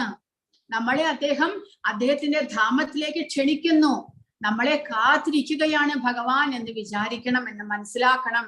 അദ്ദേഹം നമ്മുടെ സുഹൃത്തായതുകൊണ്ടാണ് ഏതെല്ലാം ശരീരങ്ങളിൽ നമ്മൾ ജന്മം എടുക്കുന്നുവോ ആ ശരീരത്തിലെല്ലാം തന്നെ അദ്ദേഹം പരമാത്മാവായിട്ട് നമ്മോടൊപ്പം വരുന്നത് എന്ന് മനസ്സിലാക്ക. നമ്മളെ ആ അദ്ദേഹത്തിന്റെ ധാമത്തിലേക്ക് തിരിച്ചു വിളിക്കാനായിട്ടാണ് ഈ ഭഗവത്ഗീത നമുക്ക് ഉപദേശിച്ചിരിക്കുന്നത്. നമ്മൾ നമ്മുടെ ശരിയായിട്ടുള്ള അവബോധത്തെ മറന്നിരിക്കുന്നു എന്ന് മനസ്സിലാക്കിക്കൊണ്ട് നമുക്ക് ആ ജ്ഞാനം തരികയാണ് ഭഗവാൻ ചെയ്യുന്നത്. അപ്പോൾ ആ പരമനായിട്ടുള്ള സുഹൃത്ത് ഭഗവാനാണ്. നമ്മുടെ അഭ്യുദയകാംക്ഷി ഭഗവാൻ മാത്രമാണ്. നമ്മുടെ ഈ പ്രപഞ്ചത്തിൽ നമ്മുടെ ഒരേ ഒരു ബന്ധു ഭഗവാനാണ് എന്ന് മനസ്സിലാക്കിക്കൊണ്ട് നമ്മൾ ആ ഭഗവാന്റെ ഭക്തിയുത സേവനങ്ങൾ ചെയ്യണം. അതിലൂടെ മാത്രമേ നമുക്ക് ശാന്തി ലഭിക്കുകയുള്ളൂ എന്നാണ് ഭഗവാൻ പറയുന്നത്. ഭൗതിക ക്ലേശങ്ങളിൽ നിന്നുള്ള മുക്തി അതിലൂടെ മാത്രമേ നമുക്ക് ലഭിക്കുകയുള്ളൂ എന്നാണ് ഭഗവാൻ പറയുന്നത്. അങ്ങനെ നമ്മൾ ഭഗവാനെ മനസ്സിലാക്കണം. അല്ലെങ്കിൽ ഭഗവാൻ കൃഷ്ണനാണ്, അല്ലെങ്കിൽ വിഷ്ണുവാണ്, നാരായണനാണ്, അതുപോലെ തന്നെ ശിവനും ദുർഗയും വിഘ്നേശ്വരനും എല്ലാവരും ഭഗവാന്മാരാണ്. അങ്ങനെ നമ്മൾ ഒരു ഒഴുക്കത്തോടെ മനസ്സിലാക്കിയിട്ട് കാര്യമില്ല. ഭഗവാൻ എല്ലാത്തിന്റെയും അധിപതി, ഉറവിടം, ഉത്ഭവസ്ഥാനം, എല്ലാത്തിന്റെയും വിശ്രമസ്ഥാനം എല്ലാം തന്നെ ഭഗവാനാണ് നമ്മൾ മനസ്സിലാക്കുക. അങ്ങനെ മനസ്സിലാക്കിയാൽ മാത്രമേ നമുക്ക് ഭഗവാന്റെ പരമപദം പോകാനായിട്ട് എളുപ്പമാകുന്നു. അങ്ങനെ ഭഗവാനെ കുറിച്ചുള്ള ശരിയായിട്ടുള്ള ജ്ഞാനം കരസ്ഥമാക്കുക എന്നുള്ളതാണ് കൃഷ്ണാവബോധത്തിന്റെ ലക്ഷ്യം. കൃഷ്ണാവബോധം എന്നുള്ളത് കൊണ്ട് ഉദ്ദേശിക്കുന്നത് നമ്മുടെ അവബോധം ഭൗതികതയിൽ നിന്ന് കൃഷ്ണനിലേക്ക് നമ്മൾ മാറ്റുക, കൃഷ്ണനെ കുറിച്ചുള്ള എല്ലാ അറിവും കരസ്ഥമാക്കുക, നമ്മളും കൃഷ്ണനും തമ്മിലുള്ള ബന്ധത്തെ കുറിച്ച് മനസ്സിലാക്കുക, ആ ഭഗവാനെ ആരാധിക്കുന്നതാണ് നമ്മുടെ ശരിയായിട്ടുള്ള ലക്ഷ്യമെന്ന് മനസ്സിലാക്കുക. അങ്ങനെ തത്വത്തിൽ നമ്മൾ ഭഗവാനെ മനസ്സിലാക്കി കഴിഞ്ഞാൽ പിന്നീട് നമുക്കൊരിക്കലും അധപ്പതനം ഉണ്ടാകുന്നില്ല. മായാമോഹിതരായ ജീവാത്മാക്കൾ തങ്ങൾ ചുറ്റും വീക്ഷിക്കുന്ന എന്തിന്റെയും അധീശത്വത്തിന് ആഗ്രഹിക്കുന്നു. എന്നാൽ ഭഗവാന്റെ ഭൗതിക ശക്തിക്ക് അധീനരാണ് അവർ. ഭൗതിക പ്രകൃതിയുടെ നാഥനാണ് കൃഷ്ണൻ. ബദ്ധരായ ജീവാത്മാക്കൾ ഭൗതിക പ്രകൃതിയുടെ കർക്കശ നിയമങ്ങൾക്ക് അധീനരും. ഈ നഗ്ന സത്യം മനസ്സിലാക്കാതെ ഈ ലോകത്തിൽ ആർക്കും ഒറ്റയ്ക്കോ കൂട്ടായോ ശാന്തി നേടാൻ കഴിയില്ല. കൃഷ്ണാവബോധത്തിന്റെ പൊരുൾ ഇതാണ്. കൃഷ്ണ ഭഗവാനാണ് പരമാധികാരി. ദേവന്മാരുൾപ്പെടെ എല്ലാ ജീവാത്മാക്കളും അദ്ദേഹത്തിന്റെ ആശ്രിതരാണ്. തികഞ്ഞ കൃഷ്ണാവബോധം കൊണ്ടേ പൂർണ്ണ ശാന്തി ലഭിക്കുകയുള്ളൂ. അപ്പോൾ ഭഗവാനെ മനസ്സിലാക്കുക കൊണ്ട് മാത്രമേ നമുക്ക് ശാന്തി ലഭിക്കുകയുള്ളൂ. കൃഷ്ണാവബോധത്തിലേക്ക് ഉയരുവാനായിട്ട് നമ്മുടെ ആ പ്രാപഞ്ചികമായിട്ടുള്ള ശാരീരികമായിട്ടുള്ള അവബോധത്തിൽ നിന്ന് കൃഷ്ണാവബോധത്തിലേക്ക് ഉയരാനായിട്ട് പരിശ്രമിക്കണം. അതിനുള്ള ആദ്യത്തെ പടിയാണ്, പ്രാരംഭമാണ് ഹരേ കൃഷ്ണ മഹാമന്ത്രം ജപിക്കുക എന്നുള്ളത്. ഹരേ കൃഷ്ണ മഹാമന്ത്രം ആദ്യം തുടക്കത്തിൽ ഒരു മാല മതി, പക്ഷെ പിന്നീട് കൂട്ടിക്കൊണ്ടുവരണം. കാരണം നമുക്ക് സമയം കിട്ടുന്നതിനനുസരിച്ച് നമ്മുടെ നാമജപത്തിന്റെ അളവും നമ്മൾ കൂട്ടണം. കൂട്ടി നമ്മൾ മാക്സിമം ലെവലിലേക്ക് നമ്മൾ ഉയരണം. അതിനോടൊപ്പം ഭഗവാനെ കുറിച്ച് കേൾക്കാൻ ലഭിക്കുന്ന സമയങ്ങളെല്ലാം തന്നെ നമ്മൾ വിനിയോഗിക്കുക. സദാസമയവും ഭഗവാന്റെ സ്മരണയിൽ ഇരിക്കുവാനായിട്ട് പരിശ്രമിക്കുക. അങ്ങനെ ഭഗവാനെ കുറിച്ചുള്ള അവബോധത്തിലേക്ക് നമുക്ക് നമ്മുടെ അവബോധത്തെ മാറ്റണം. അതുവഴി പരമമായ ശാന്തിയിലേക്ക് നമുക്ക് ഉയരാൻ സാധിക്കും എന്നാണ് നമ്മൾ മനസ്സിലാക്കേണ്ടത്. ഹരേ കൃഷ്ണ. ആർക്കെങ്കിലും എന്തെങ്കിലും